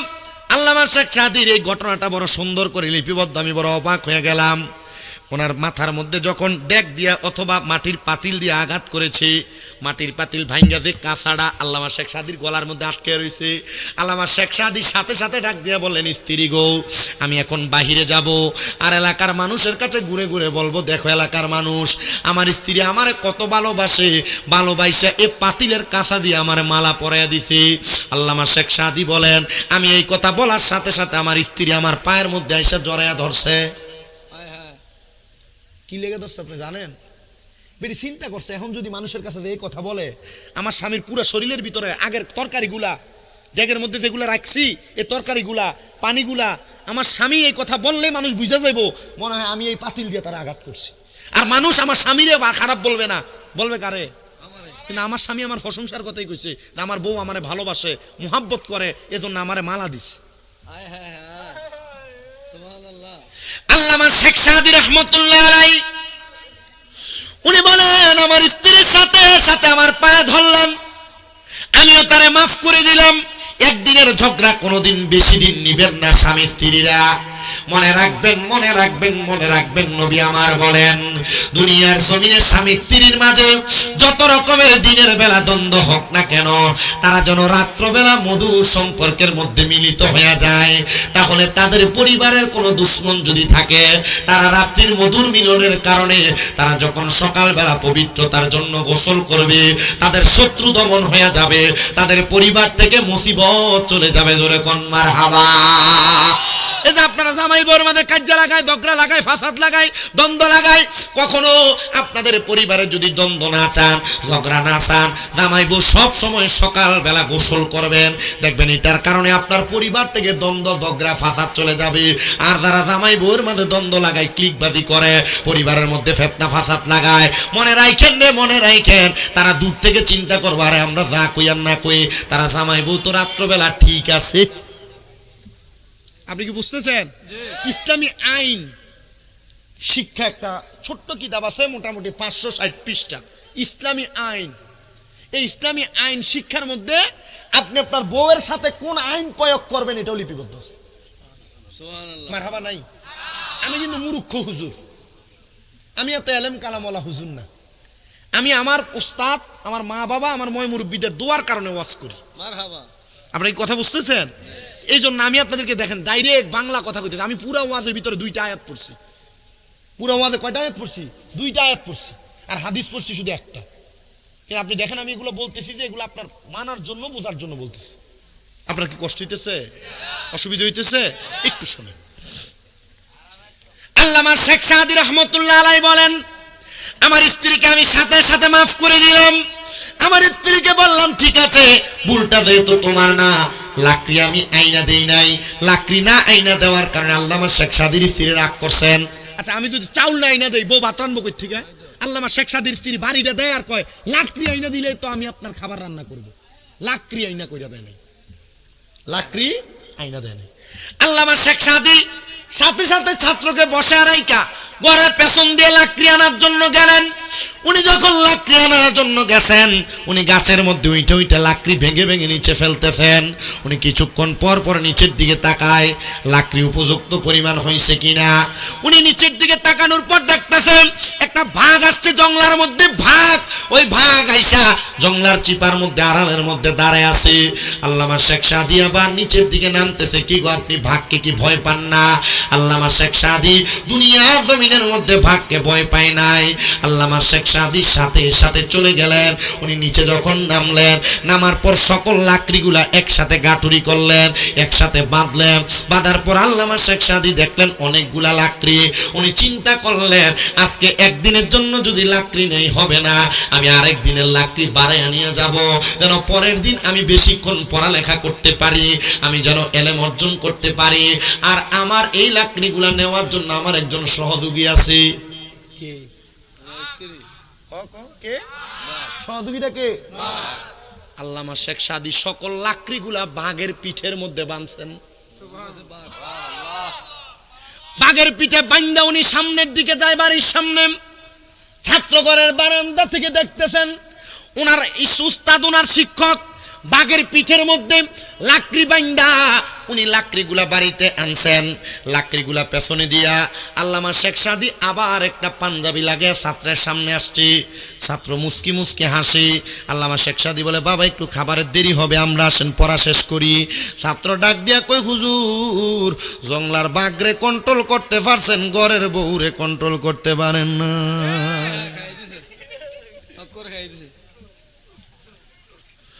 উস্তাদ বুঝতে পারলেন ঘরের পেছনে কিছুক্ষণ আগে যা হইছে ছাত্র তার সব টের পাইছে। আর এই জন্য আমাকে বলছেন আমি ভাগকে কন্ট্রোল করতে পারছি, আমি ঘরের বউ কন্ট্রোল করতে পারি নাই। ছাত্র বলে, হুজুর আপনি এত বড় একজন জবরদস্ত আলেম, আপনার মতো আলেমকে সবাই স্বামী বানাইতে চায়। হুজুর আপনি চাইলে তো আরেকটা বিবাহ করতে পারেন, হুজুর আপনি চাইলে তো আরেকটা বিবাহ করে আপনি একটা ভালো বউ আনতে পারেন। আল্লামা শেখ সাদি কি উত্তর দেয়? উনি বলতেছেন, দুইটা শয়তান দায়িত্ব পালন করতে পারি না, তুমি আমাকে চারটা শয়তানের দায়িত্ব গ্রহণ করার কথা বলো। হে আল্লামা শেখ সাদি, আপনি এটা কেমন কথা বললেন? বিবাহ ভালো কাজ, আপনাকে ভালো কাজের কথা বললাম। আল্লামা শেখ সাদি রহমতুল্লাহ আলাইহি বলে, শোনো, একটা নারীকে ধোঁকা দেওয়ার জন্য, একটা নারীকে পথভ্রষ্ট করার জন্য আল্লাহ তাআলা তার সাথে দুইটা শয়তান নির্ধারণ করে রাখছে। এ মহিলারা, আপনারা যারা স্বামীর সাথে বদমেজাজি, স্বামীর কথা শুনেন না, স্বামী কোনো কথা বললে ধমক দিয়া উড়াইয়া দেন, মনে রাখবা গো মা, মনে রাখবা তোমার এই বদমেজাজ এটা স্বাভাবিকভাবে হয় না, স্বাভাবিকভাবে হয় না, একমাত্র তোমার সাথে থাকা ওই দুইটা শয়তানের কারণে হয়। এবার আপনারা বলেন, মহিলারা তাদের স্বামীকে কন্ট্রোল করার জন্য রাগ না কইরা তারা যদি স্বামীর সঙ্গে সমঝোতা করে চলাফেরা করে, আমার আল্লাহ তাআলা ওই মহিলাটার সংসারের মধ্যে প্রশান্তি দিতে পারে কি পারে না? মোহাব্বতে কন্যা পারে কি পারে না? আল্লামা শেখ সাদি বলেন, এ আমার ছাত্র, আমি দুইটা শয়তানের দায়িত্ব পালন করতে পারি না, তুমি আমাকে বলতেছো আমি যেন তিনটা চারটা শয়তানের দায়িত্ব নেই। বলে, আমি পারবো না, আমি আমার একটা স্ত্রীতে সন্তুষ্ট, এজন্য আমি অন্যদিকে আমার চোখ বাড়াই না, কদম বাড়াই না, হাত বাড়াই না। ছাত্র বলে, আমি আমার উস্তাদের কাছ থেকে শিক্ষা নিলাম, শিক্ষা নেওয়ার পর আমি আমার উস্তাদকে বললাম, হুজুর আপনার কাছ থেকে যেমন এলেম শিখা যায় তেমন হেকমত শিখা যায়, আমি আপনার কথার মাঝে হেকমত খুঁজে পাইছি, হুজুর আপনি আমাকে দোয়া করে দেন, আল্লাহ যেন আমাকেও একজন ভালো স্বামী বা কত হুজুরের কাছে দোয়া চান, হুজুর একটু দোয়া করেন আমার কামাই হওয়ার জন্য, হুজুর একটু দোয়া করেন রোগবালা মুসিবত মাফ হওয়ার জন্য। একদিন কোনোদিন হুজুরে কইছেন নি, হুজুর একটু দোয়া করেন আমি যেন একটা ভালো স্বামী হইতে পারি? জীবনও কইছেন। হুজুর কোনোদিন কোনো মুসলিম চাইছিল না, জীবনও চাইছে না। কি হুজুর কইছেন কোনোদিন? কোনোদিনও কয় নাই, কারণ কয় না ভালো স্বামী হওয়ার জন্য দোয়া জীবনও চায় না। ছাত্র আল্লামা শেখ সাদিরে কয়, হুজুর আপনি আমার জন্য দোয়া করেন, আল্লাহ যেন আমার কি বানায়, জোলে বল না, কি বানায়, আমার জন্য ভালো স্বামী বানাই। উনিও দোয়া করলেন। আল্লাহর ওই বান্দা, তার নাম ছিল হযরতে আব্দুল আব্দুল্লাহ ইবনে মারুফ। মারহাবা। হযরতে আব্দুল্লাহ ইবনে মারুফ বলে, আমি আমার উস্তাদের কথা শুনেছি, আদেশ মাইনাম, আমি ভালো স্বামী হওয়ার চেষ্টা করেছি। আমি নিজে চেষ্টা করে যখন বিবাহ করেছি, আমি আবার আল্লাহর কাছে দোয়া করলাম, ওগো আল্লাহ, আপনি আমাকে এই নেক স্ত্রীর মাধ্যমে একটা সন্তান দান করেন, যে সন্তান হবে নেক সন্তান, আমার জন্য দোয়ার মাধ্যম, আমার জান্নাতে যাওয়ার মাধ্যম। হুজুর, বাবার জান্নাতে যাওয়ার মাধ্যম তার সন্তান, এটা কিভাবে হয়?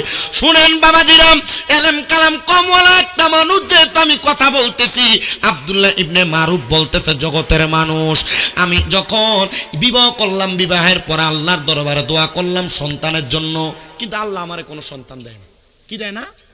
সন্তান দেয় না। আমি আমার উস্তাদ হযরতে আল্লামা শেখ সাদির কাছে গেছি, হুজুর আমার তো কোনো সন্তানই হয় না, আমি এখন আপনার ছাত্র, ছাত্র যত বড় হোক উস্তাদের কাছে কি ছাত্র? আমরা কথা কন না ছাত্র। আমরা এই আহলে সুন্নাত ওয়াল জামাতের সভাপতি হুজুর মাদ্রাসা শিখেছিলেন না? হুজুরে যখন আমার কাছে বারবার মাওলানা সাহেব করে কথা কইছে, আমি নিজে একটু শরম পাইছি। শরম পাওয়ার কারণ কি? আপনার এলাকার মসজিদের ইমাম সাহেবকে রামনে না, অন্য জায়গায় ইমামতি, ওনারা আমাদের উস্তাদের মতো। আপনি কি মনে করেন আমরা বড় বক্তা? আপনি মনে করেন আমি আমার বড় বক্তা মনে করি না। আমি এখনো কুমিল্লা শহরের রাস্তায় নর্মাল টুপি পাঞ্জাবি পরে নর্মালি হাঁটি। আর ওনারা যারা আমার থেকে একদিনের বড়, যারা আমার থেকে ক্লাসে এক বেশ জুনিয়র সিনিয়র, যারা, আমি ওনাদেরকে ওস্তাদ মনে করি। কেন মনে করি জানেন? কারণ আমি জানি আমি যদি ছোট হইয়া তাদেরকে সম্মান করি, তাজিম করি, ইজ্জত করি, আল্লাহ তাআলা আমার ইজ্জত অটোমেটিক বাড়ায় দিবে। আমি এটা বিশ্বাস করি। আপনি বিশ্বাস করেন কিনা জানি না, আপনার ভিতরে অহংকার, তাকাব্বুরি অনেক কিছু থাকতে পারে। আমরা ওনাদের দোয়া এবং ওনাদের দোয়া নিয়ে আমরা চলতে চাই। কারণ উলামায়ে কেরাম যদি আমাদের জন্য দোয়া করে, ছোট্ট একটা তলেবুল ইলমও যদি আমাদের জন্য দোয়া করে, এই দোয়ার কারণে আল্লাহ তাআলা আমাদেরকে বড় বানাবে। আমিন। আমাদের কুমিল্লা আলিয়া মাদ্রাসার অধ্যক্ষ মহোদয় ইন্তেকাল করেছেন, হুজুরের উস্তাদ আব্দুল মতিন সাহেব হুজুর, আমার উস্তাদ। আপনার উস্তাদ আলী হোসেন হুজুর, আমি আলী হোসেন হুজুরের জানাজাও পাইছি আলহামদুলিল্লাহ। কিন্তু আব্দুল মতিন হুজুর যখন ইন্তেকাল করে, ইন্তেকালের অল্প কিছুদিন আগে, অসুস্থ হওয়ারও আগে, আমি ফর্ম ফিল আপ করতে গেছিলাম মাদ্রাসায়। হুজুর কেবলাদের বায়াত, আওলাদের রাসূলের মুরিদ। আমার হুজুর আমার তখন বলছিলেন, বাবা ইয়া মাদ্রাসায় তো আসেন, অন্য ছাত্ররা আসেন, আপনি যতটুকু আসেন, কিন্তু এর মধ্যে বাবা আপনার কাছে একটু কথা, যেহেতু ওয়াজ মাহফিল করেন, ইয়া আকিদার কথাগুলো একটু বাইসা বইলেন। আমার হুজুর বলতেন, আকিদার কথাগুলো একটু বাইসা বইলেন। বলছে ঠিক আছে হুজুর, বলবো। তো আল্লাহর কি রহমত, এটা আমি জানি না। হুজুর যে ইন্তেকাল করছে, আমি কুমিল্লাতে, হুজুর ইন্তেকাল করার পর আমি হুজুরের যে কুমিল্লাতে বাসার সামনে দিয়ে দাঁড়াইছি, এর মধ্যে দেখি হুজুরের লাশটা আসছে। আপনাদের দোয়ার বরকতে কুমিল্লা শহরে আর দুইজন আলেম সহ আল্লাহ তাআলা আমারে হাত দিয়ে আমার প্রিন্সিপাল হুজুরের গোসল দেয়াইছে। সুবহানাল্লাহ। আমি নিজে আমার প্রিন্সিপাল হুজুরের এই মুখগুলা, এই চোখগুলা আমি নিজে মুছা দিছি। আমি নিজে আমার প্রিন্সিপাল হুজুরের বুকটার মধ্যে হাত বুলাইছি। আমি দেখছি এই এলেমওয়ালা মানুষ, দুনিয়াতে মানুষ মারা গেলে ঘাটটা শক্ত হয়ে যায় না, কিন্তু আমি দেখছি আমার প্রিন্সিপাল হুজুর যখন ইন্তেকাল করছে, ইন্তেকালের পর হুজুরের ঘাটটাকে যখন যেভাবে ইচ্ছে ভাবে নাড়াচাড়া করা যায়। সুবহানাল্লাহ। আমার এই ওস্তাদ আমার একদিন বইলা দিচ্ছে, একটু ছোট হইয়া থাকেন, একটু কি হইয়া থাকেন, ছোট হইয়া থাকেন। হুজুরে আমার এই কথাটা বারবার এই কারণে বলতেন, কারণ আমি যখনই মাহফিল থেকে আসতাম, মাঝে মাঝে দেখতাম হুজুরের রাত্র 2টা 1:30টার দিকে মাদ্রাসা থেকে যাইতো। তো যাওয়ার সময় আমি হুজুরে দেখলে গাড়ি থেকে নাইমা আমার ড্রাইভার সাহেবরে বলে দিতাম, দাও হুজুরে গাড়ি নিয়ে দিয়ে আসো।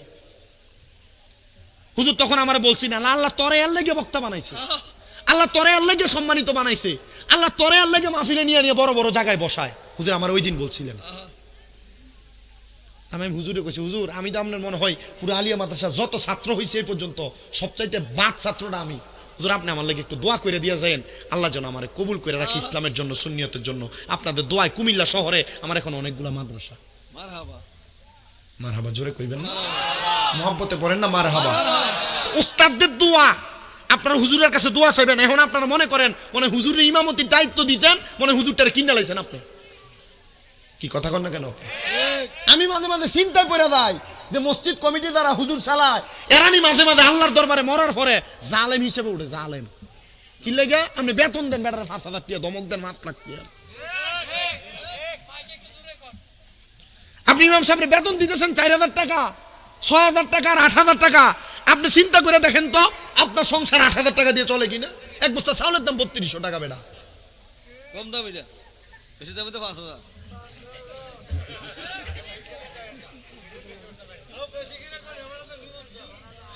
আল্লাহ আমরা কবুল করো, করে আমিন। মুসলমান ইমানদার, এ নবীর উম্মত, আমি আপনাদেরকে স্বাভাবিকভাবে হুজুরদের দোয়া, উস্তাদদের দোয়া, মুরব্বীদের দোয়া নেওয়ার ব্যাপারে বলতেছি, কারণ আর দোয়া ও মুখুল ইবাদত, দোয়া ইবাদতের মূল মগজ। মারহাবা। যার কাছে ইচ্ছা তার কাছেই দোয়া চাবেন, ছোট বড় সবার কাছে দোয়া চাইবেন। দোয়া চাইলে অসুবিধা আছে? দোয়া চাওয়ার দরকার আছে না নাই? আল্লাহ কবুল করুন, জোরে পড়ে না আমিন। এ নবীর উম্মত শুনেন, একটু মনোযোগ দেন।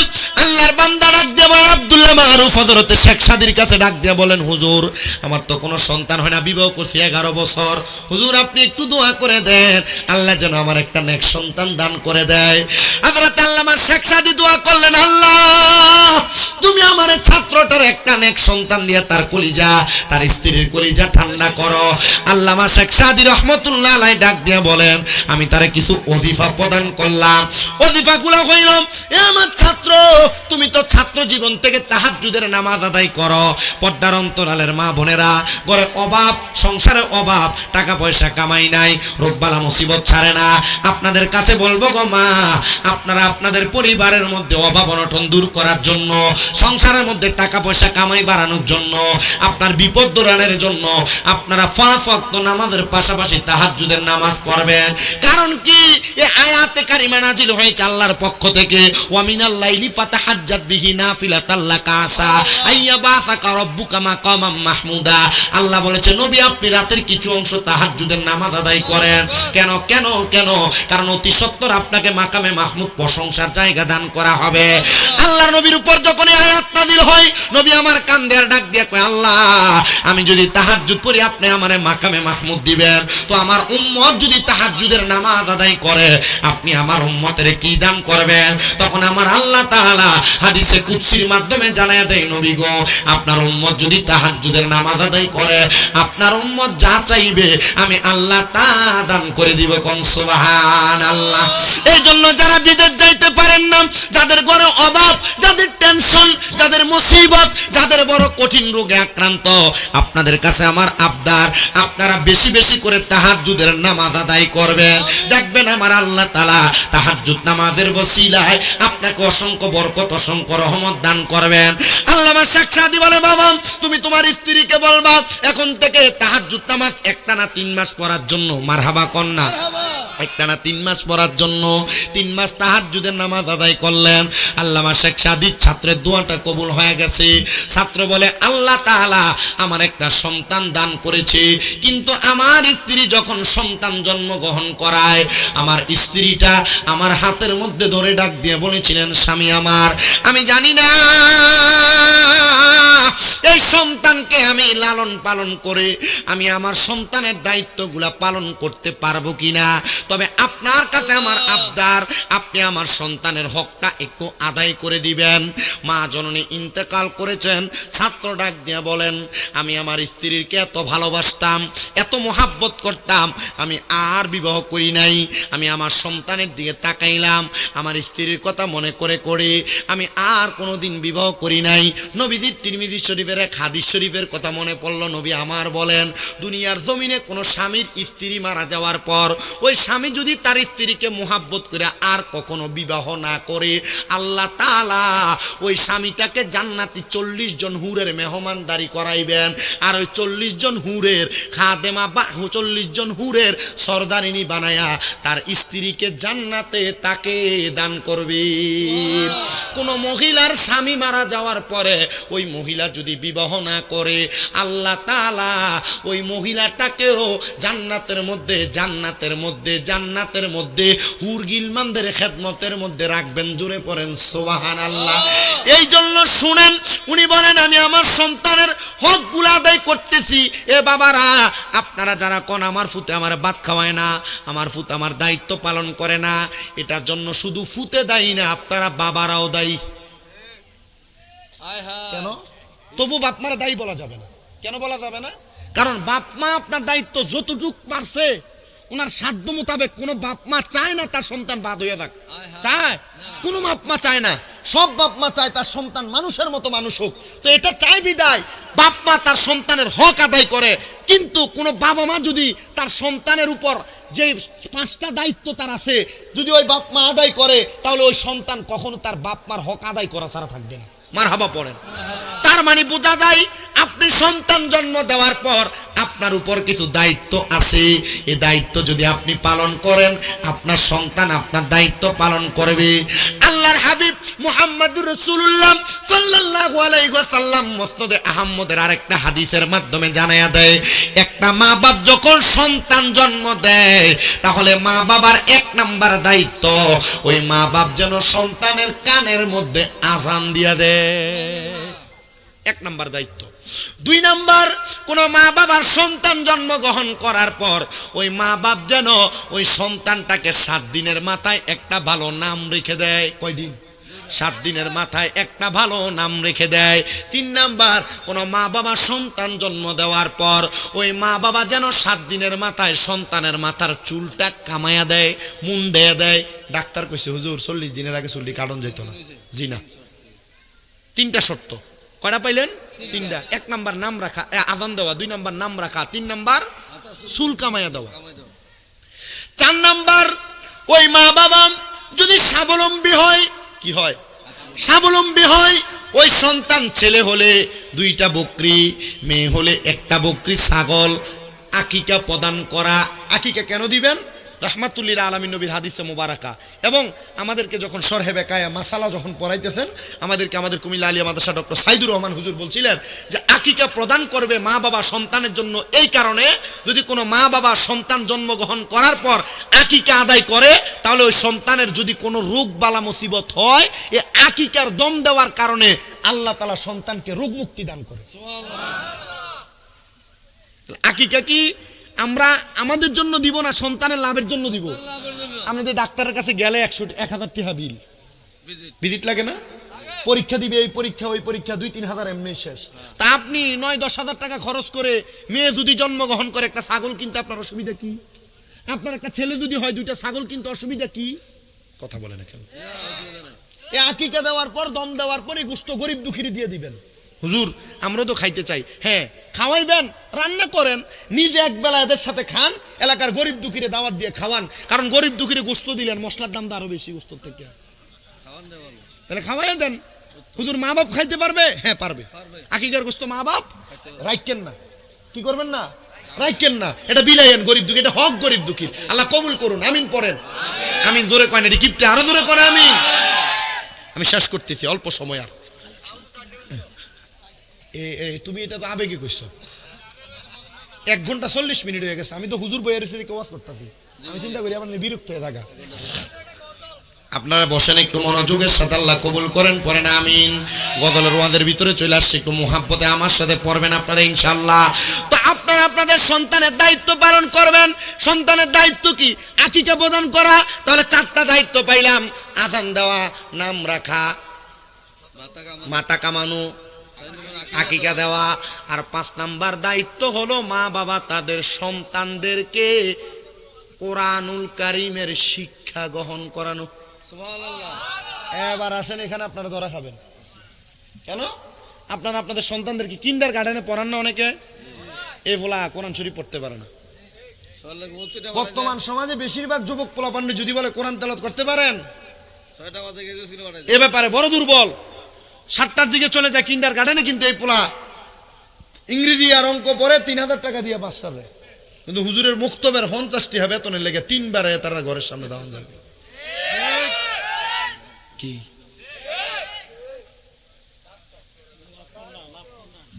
লাভ কোনটা আপনারা যাচাই করুন। কিটটা আমরা তারা লাভ করতেন, তারা লাভের কথা চিন্তা করার দরকার আছে। তারা লাভ আমরা চিন্তা করি, কিন্তু তারা বুঝে না। আর যদি বুঝতেন, এমন একটা ওয়াজের দরকার ছিল না। জুমার নামাজে হুজুর ওয়াজ করে না? কি হুজুর জুমাতে হুজুর ওয়াজ করে না?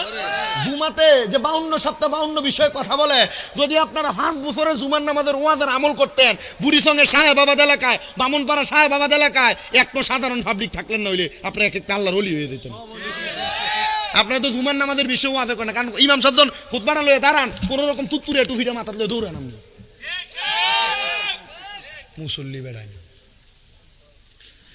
আল্লাহ আমাদেরকে হেদায়েতের তৈয়বা নসিব করেন, পড়েন আমিন। তো মা বাবা যদি সন্তানের হক আদায় না করে, এই মা বাবা দুনিয়াতেও লাঞ্ছিত হবে, আখেরাতেও লাঞ্ছিত হবে। এজন্য আপনাদের কাছে আবদার, আপনারা আপনাদের সন্তানদের হকটা আদায় করবেন। কিন্তু যেই মা বাবা তাদের সন্তানকে কোরআন শিখায় না, এই ব্যাপারে আল্লাহ নবীর একটা মারাত্মক কঠিন হাদিসে মুবারক আছে, যদি কোনো বাবা তার সন্তানকে কোরআন না শিখায়, তাহলে সন্তান কাল ময়দানে মাশরে তার বাবার বুকের মধ্যে পাড়া দিয়া ফুলসেরাত পার হবে। কোথায় পাড়া দিয়া? বুকে পাড়া দিবে। এই ফুটি দিয়ে আপনার শরীরের লগে পাউডা একবার লাগলে 3 বার সালাম করে। কিন্তু আপনার শরীরের বুকের মধ্যে পাড়া দিয়ে যদি সন্তান ফুলসেরাত পার হয়, আপনার কষ্ট লাগবে না? এজন্য আপনাদের কাছে আবদার, করজোরে আবদার, আপনারা আপনাদের সন্তানদেরকে কুরআনুল কারীম শিক্ষা গ্রহণ করাবেন। আপনারা জানেন আমার যে মাদ্রাসাগুলো আছে, হুজুর যে মাদ্রাসায় গেছেন, আমার মাদ্রাসার কিশোরগঞ্জের এক ছাত্র আছে, তার বাবা ট্রাক চালায়। আমার ওয়াজ শুনছে, হুজুর ট্রাক চালাইতে চালাইতে আপনার ওয়াজ শুনছি, হুজুর শুনছি কোন সন্তান তার মা বাবার জানাজা পড়াইলে সালাম ফিরানোর আগে আল্লাহ তার মা বাবার জীবনের গুনাহ মাফ করে দেয়। আপনি ওয়াজ করছেন, হুজুর আমার ফুতে স্কুলে পড়তো, আপনার কাছে দিয়া গেলাম, আমার সন্তানটারে আপনি মাদ্রাসায় পড়ায়া আলেম বানায় দেন। হুজুর আলেম হয় কিনা জানি না, এমন উপযোগী বানায় দেন আমার ফুতে যেন আমার জানাজাটা পড়াইতে পারে। বেটা ট্রাক চালায়, কি চালায়? ট্রাক চালায়। আমার মাদ্রাসায় এমন ছাত্র আছে, পোলার বয়স 6 বছর, 6.5 বছর, এর নানা আইসা আমার কাছে এর দিয়া গেছে, 7.5 বছর, এর নানা দিয়া গেছে, হুজুর আমার নাতিটার আপনি এমন উপযোগী বানিয়ে দিয়েন, আমার এই ছাত্রটা যেন আমার এই নাতিটা যেন আমার জানাজাটা পড়াইতে পারে।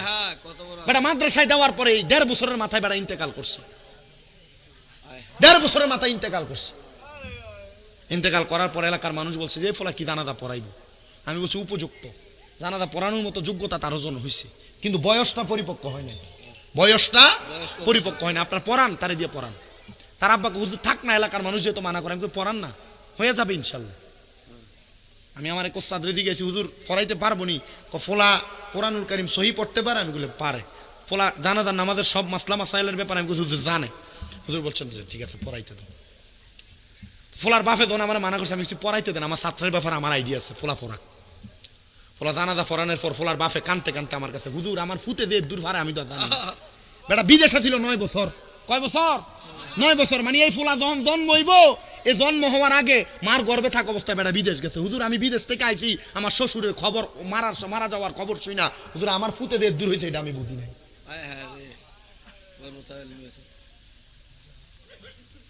আপনাদের সবার কাছে আমার একটা আবদার থাকবে, আপনারা আপনাদের সন্তানদেরকে কমপক্ষে জানাজার নামাজের ইমামতি করার উপযুক্ত একটা সন্তান বানানোর চেষ্টা করবেন। আপনারা আপনাদের সন্তানদেরকে আপনাদের মরার পরে যেন বারাটিয়া হুজুর না নেয়। বারাটিয়া হুজুর আনবো, আমি আমার বারাটিয়া হুজুর কই, আপনার অসুবিধা আছে? আমার যদি আমি বারাটিয়া হুজুরকে, আপনার সমস্যা আছে? আমি আমার ভাড়াটিয়া হুজুর বললাম, আমাদেরকে দিয়া আপনার সন্তান কতদিন দোয়া করাবে? আপনার সন্তানকে এমন উপযুক্ত বানায়া দেন, সন্তান যেন আপনার কবরের সামনে যায় নিজে নিজে বলতে পারে রব্বির হামহুমা কামা রব্বায়ানি সগীরা।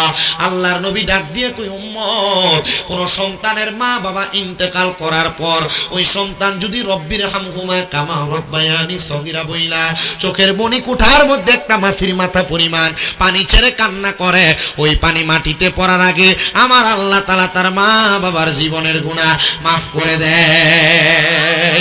হযরতে আব্দুল্লাহ ইবনে মারুফ ডাক দিয়ে বলে, জগতের মানুষ শোনো রে শোনো, আমি আমার সন্তানের সব হক আদায় করেছি, আমার সন্তানকে একজন হুফাজে কোরআন বানিয়েছি, কিন্তু আমার সন্তান হুফাজে কোরআন হওয়ার পরে আমার মনে একটা আফসোস, ও আল্লাহ আমার স্ত্রী তো আমার সন্তানটার জন্ম দিয়ে মারা গেছে, আমার সন্তানটার দোয়ার কারণে আমার সন্তান হুফাজে হওয়ার কোরআন হওয়ার কারণে আল্লাহকে আমার সন্তানের মাটার জান্নাতি বানাইছি না, আমার জানতে বড় ইচ্ছা হয়।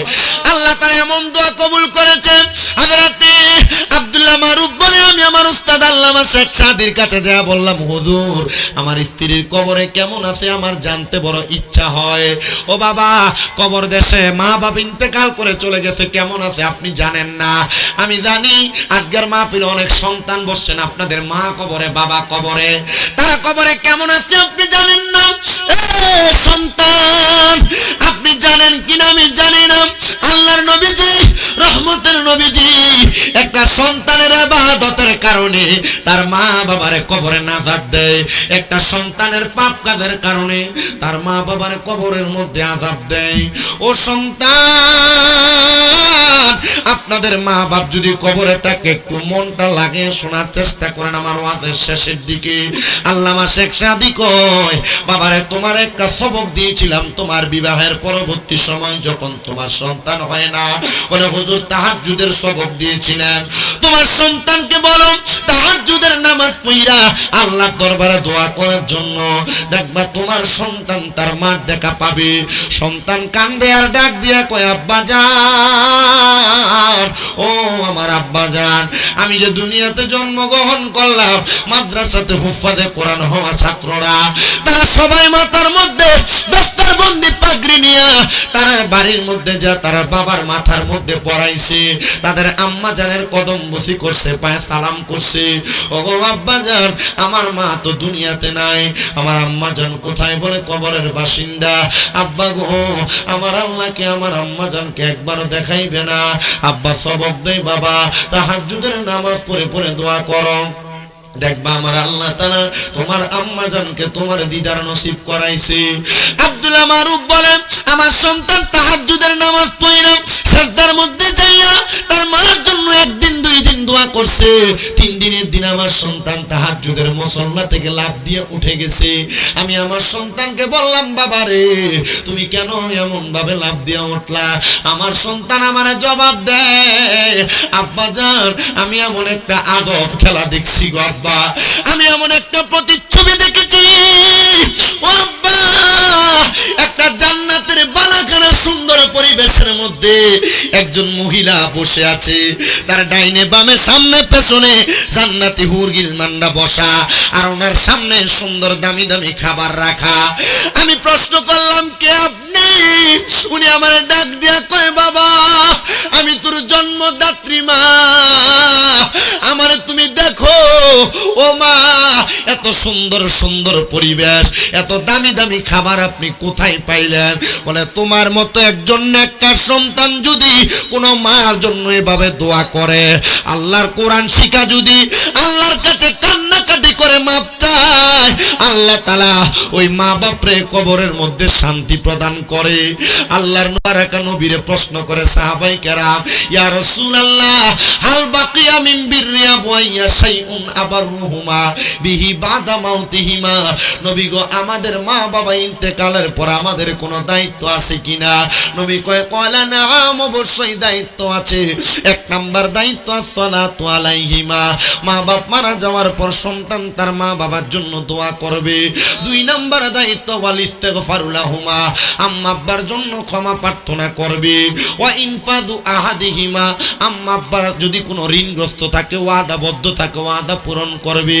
চার নাম্বার ওয়াসিলাতুর রাহমিল্লাতি লা তুসালু ইল্লা বিহিমা, সন্তানের মা বাবা ইন্তেকালের পরে ওই সন্তান তার মা বাবার আত্মীয়দের সঙ্গে সম্পর্ক বজায় রাখবে। আর পাঁচ নাম্বার ওই ক্রমু সদিকিহিমা, আম্মা আব্বার বন্ধু বান্ধব যারা, তাদের প্রাপ্ত সমবয়সী যারা, তাদেরকে সম্মান করবে, তাজিম করবে। এদেরকে সম্মান আর তাজিম করলে আল্লাহ তাআলা ওই সন্তানের মা বাবার কবরে জান্নাত প্রদান করবে। সন্তান, আপনারা হয়তো অনেকে বসেছেন, আপনাদের মা বাবা কবরে কেমন আছে আপনারা জানেন না। একটু পরে আখিরি মুনাজাত হবে, ওই মুনাজাতের মধ্যে আপনাদের মার জন্য বাবার জন্য দোয়া করা হবে। আমি জানি না আপনারা আপনাদের মা বাবার জন্য দোয়া কেমন ভাবে করবেন, তবে আপনাদের কাছে আবদার গো, আপনারা বেশি বেশি করে মা বাবার জন্য দোয়া করবেন।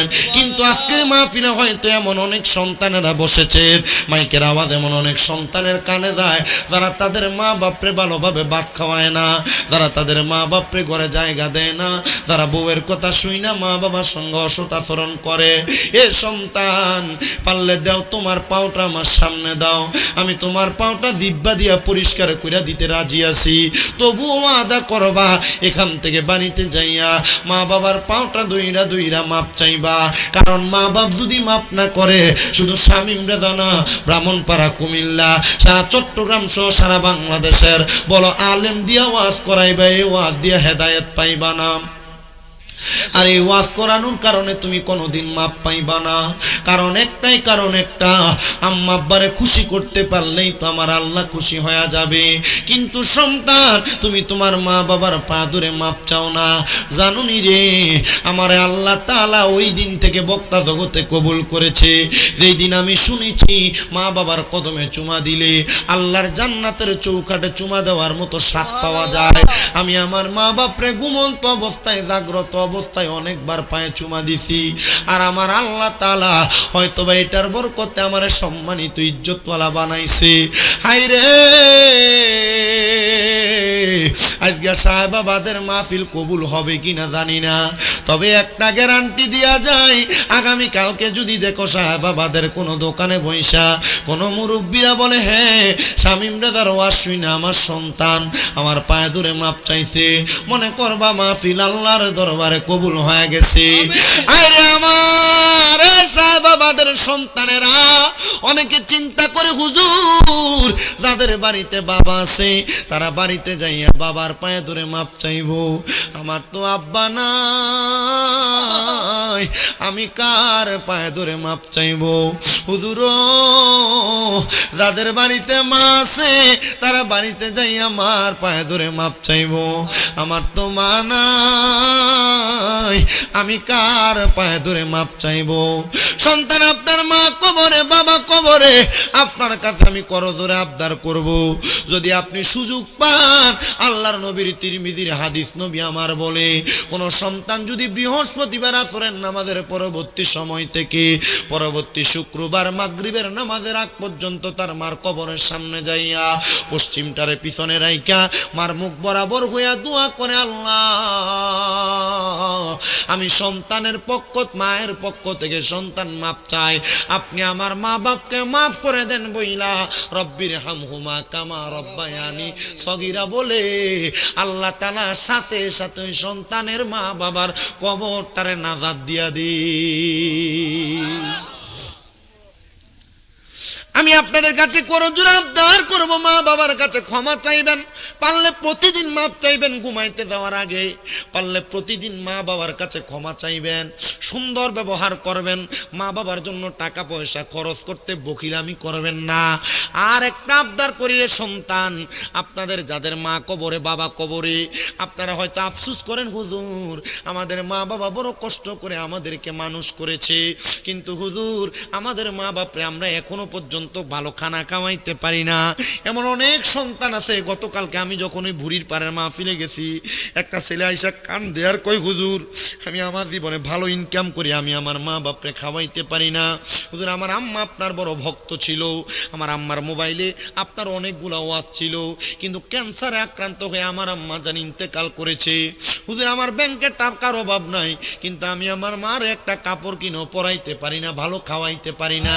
সন্তান চিন্তা করে দেখেন, আপনাদের যাদের মা কবরে, বাবা কবরে, মা বাপ যদি বাইচা থাকতো, আপনি যদি মা বাপরে প্রতি মাসে 1000 টাকার ফল কিনা খাওয়াইতেন, হয়তো আপনার 12 মাসে 12,000 টাকা লাগতো। যদি মা বাপরে ভাত খাওয়াইতেন, আপনার প্রতি মাসে যদি 2000 টাকা করে মা বাবার জন্য লাগতো, তাহলে আপনি মা বাবার পেছনে প্রতি বছরে 24,000 টাকা খরচ করা লাগতো। আরে আপনার মা বাবা আপনারে জায়গা জমি দিয়া গেছে, সম্পদ দিয়া গেছে, যে বাড়িতে আপনি থাকেন এটা আপনার বাপ মার ওয়ারিসের সম্পত্তি আপনি পাইছেন। যদি আপনার মা বাবা আপনার এই সম্পদগুলা না দিয়া যাইতো, তাহলে আপনি ভাড়া থাকা লাগতো। যদি প্রতি মাসে 5,000 করে ভাড়া দিতেন, 12 মাসে 60,000 টাকা ভাড়া দেওয়া লাগতো। সন্তান, এই মাহফিলে একটু পরে মুনাজাত হয়ে যাবে, আপনার মার জন্য, আপনার বাবার জন্য দোয়া করা হবে।